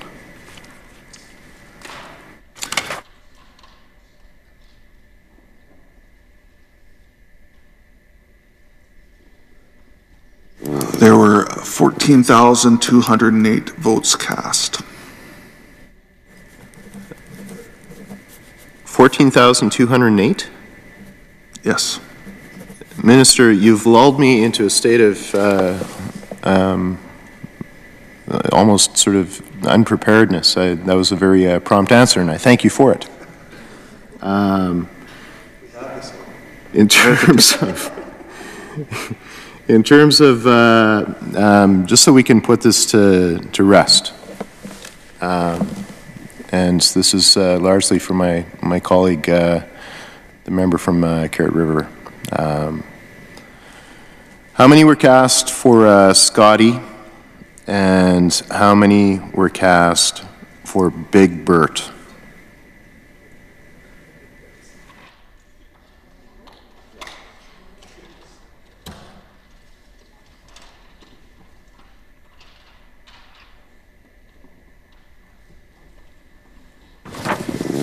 Anticipated that.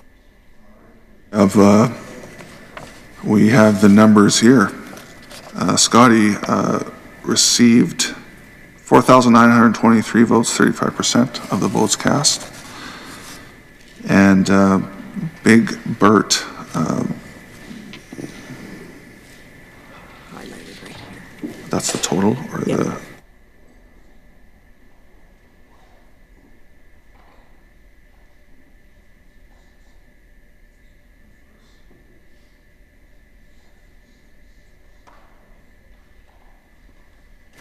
And Big Bert total, they're broken out into in-person votes as well as online votes. Big Bert got 3,326. Close race. So Big Bird was pretty close, but no provincial emblem status. For my own curiosity, so Scotty got 4,000 odd. How many did Mo get?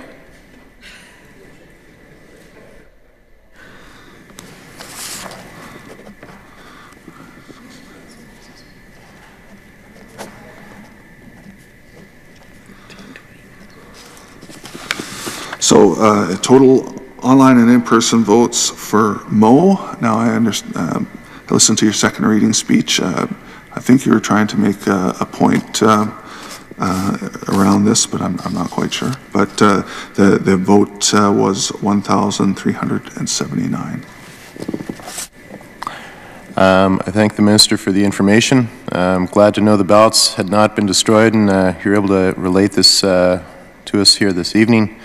Certainly, I hope my colleague from Carrot River sleeps easier, knowing that there was a clear decision, that he won't have to demand a recount.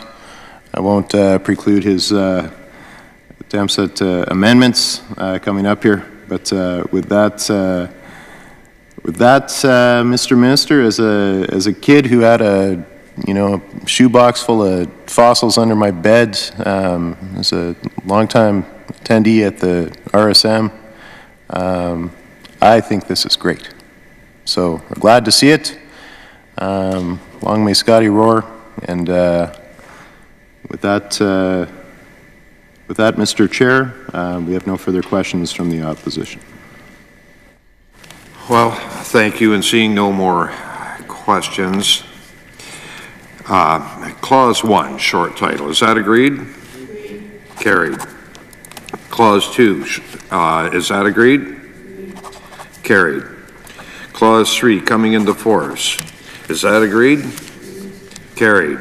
Her Majesty, by and with the advice and consent of the Legislative Assembly of Saskatchewan, enacts as follows the Provincial Emblems and Honours Amendment Act 2017. I would ask a member to move that we report Bill number 107, the Provincial Emblems and Honours Amendment Act 2017, without amendment. Mr. Nordine has moved. Is that agreed? Agreed. Carried.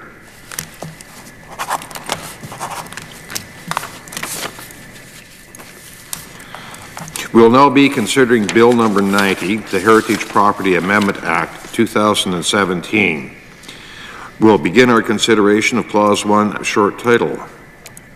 Minister Mikowski, you haven't changed any officials. Do you have any comments on this?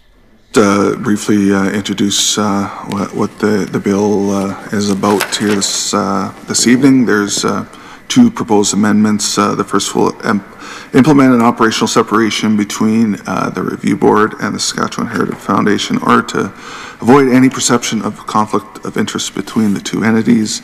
The Review Board serves as an impartial tribunal that conducts public hearings to consider formal public objections to proposed designations of heritage property, the repeal of existing designations, and the alteration or demolition of designated property. It then makes non-binding recommendations to the designating authority. The second proposed amendment will provide an efficient and cost-effective process for amending existing provincial heritage property designations, such as alterations to designation boundaries or name changes.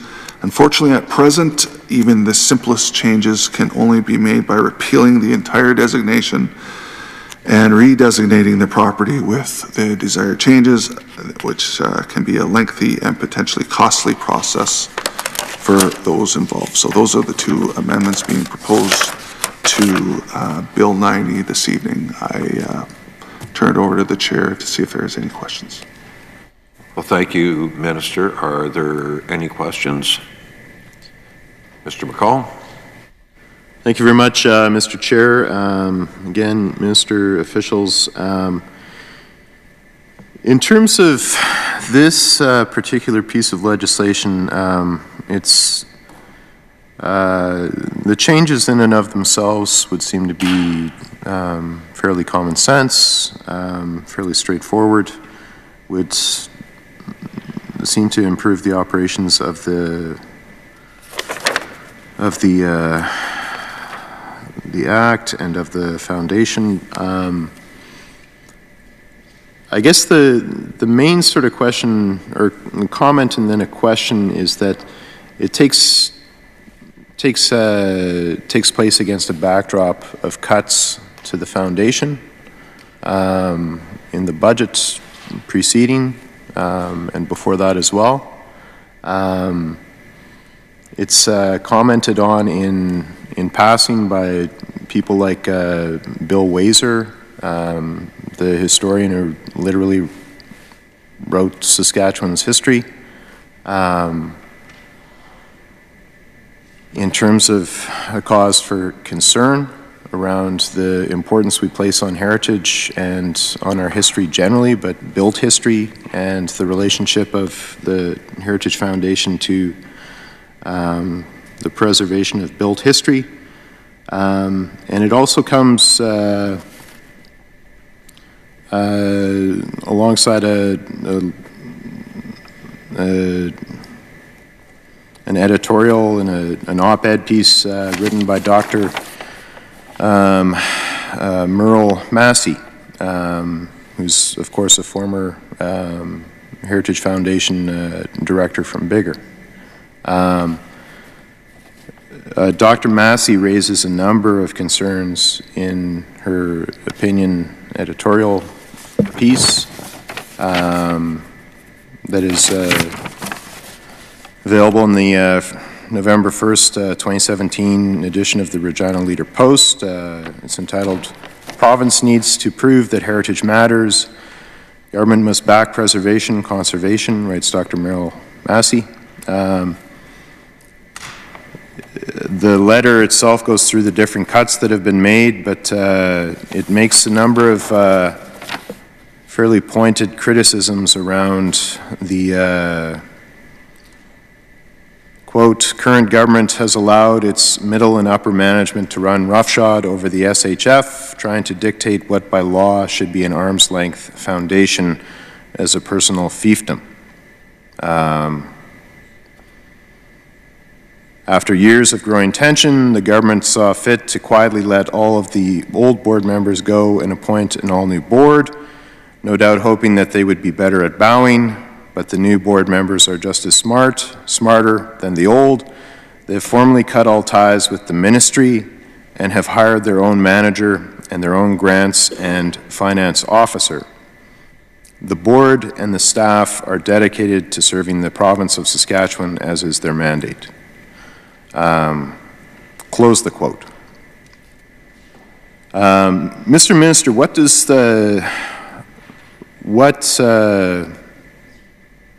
is your reaction to that letter? Is it an accurate depiction of what has gone on with the Saskatchewan Heritage Foundation? If not, are there any corrections you'd like to state for the record? And how does the legislation before us tonight relate to the concerns contained in this letter from Dr. Massey?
Thank you, Mr. McCall. In terms of the first part of your comments or question, certainly we know the Heritage Foundation does good work. There's no limit to amount, I'm sure, of dollars that could be spent, but the amount of money is certainly in the last few years it's been down. When there was more revenue to the government, there was certainly an uplift in the amount of grant money available to the Heritage Foundation. In the last few years, under some tighter revenue circumstances, the amount has sort of leveled off at historic levels. I certainly understand that more money would be able to leverage more projects and that, but again, decisions are certainly needed in order to deal with what we talked about earlier. The ability for the government of Saskatchewan to get back to a balanced budget, which is a priority for our government. Some tougher decisions have to be made. So in regard to the article that you mentioned from, I believe it's the Leader Post here, yes, Regina Leader Post. Certainly I appreciate the time served by the doctor on the Heritage Foundation. I think in terms of the board structure at that time, I believe most of the members at a certain point were due for, they had termed out. At the same time, the board chair was asked to continue, but that person declined the offer to continue serving. So as a result, there was a new board, and that was sort of ongoing operations. I'm not sure what Dr. Massey is referring to in terms of a personal fiefdom. I think there were some changes made at the Heritage Foundation included in the bill under consideration that was asked for by the foundation in terms of the conflict of interest piece.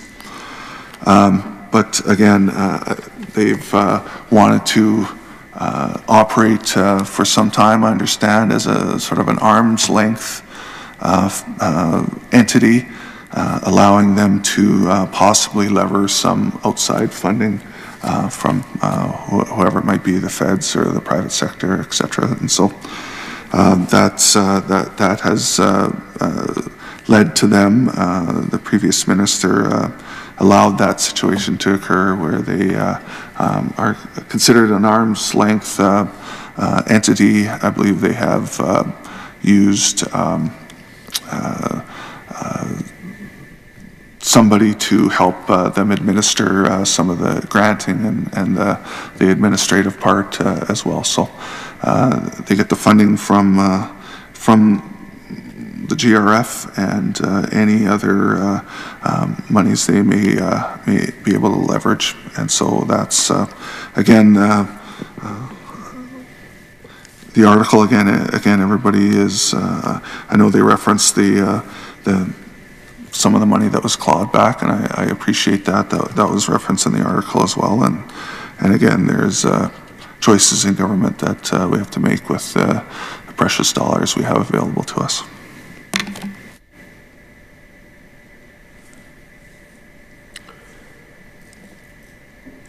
I have no further questions at this time, Mr. Chair.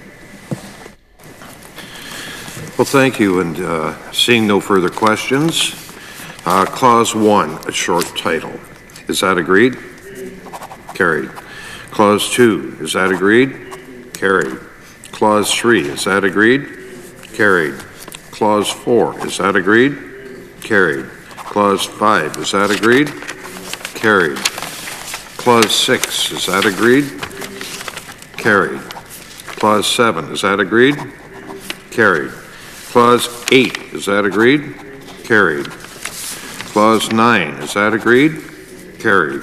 Clause 10, is that agreed? Carried. Clause 11, is that agreed? Carried. Clause 12, is that agreed? Carried. Clause 13, coming into force, is that agreed? Carried.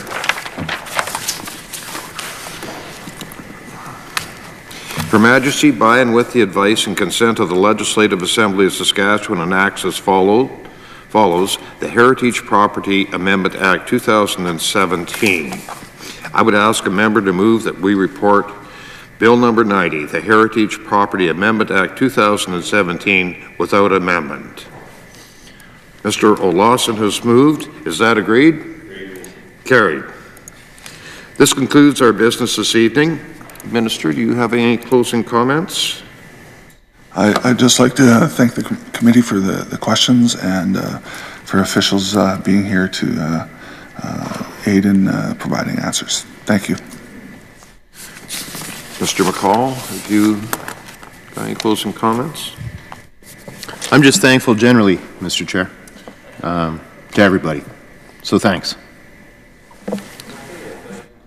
Everybody for being here and missing the hockey game and watching this on television.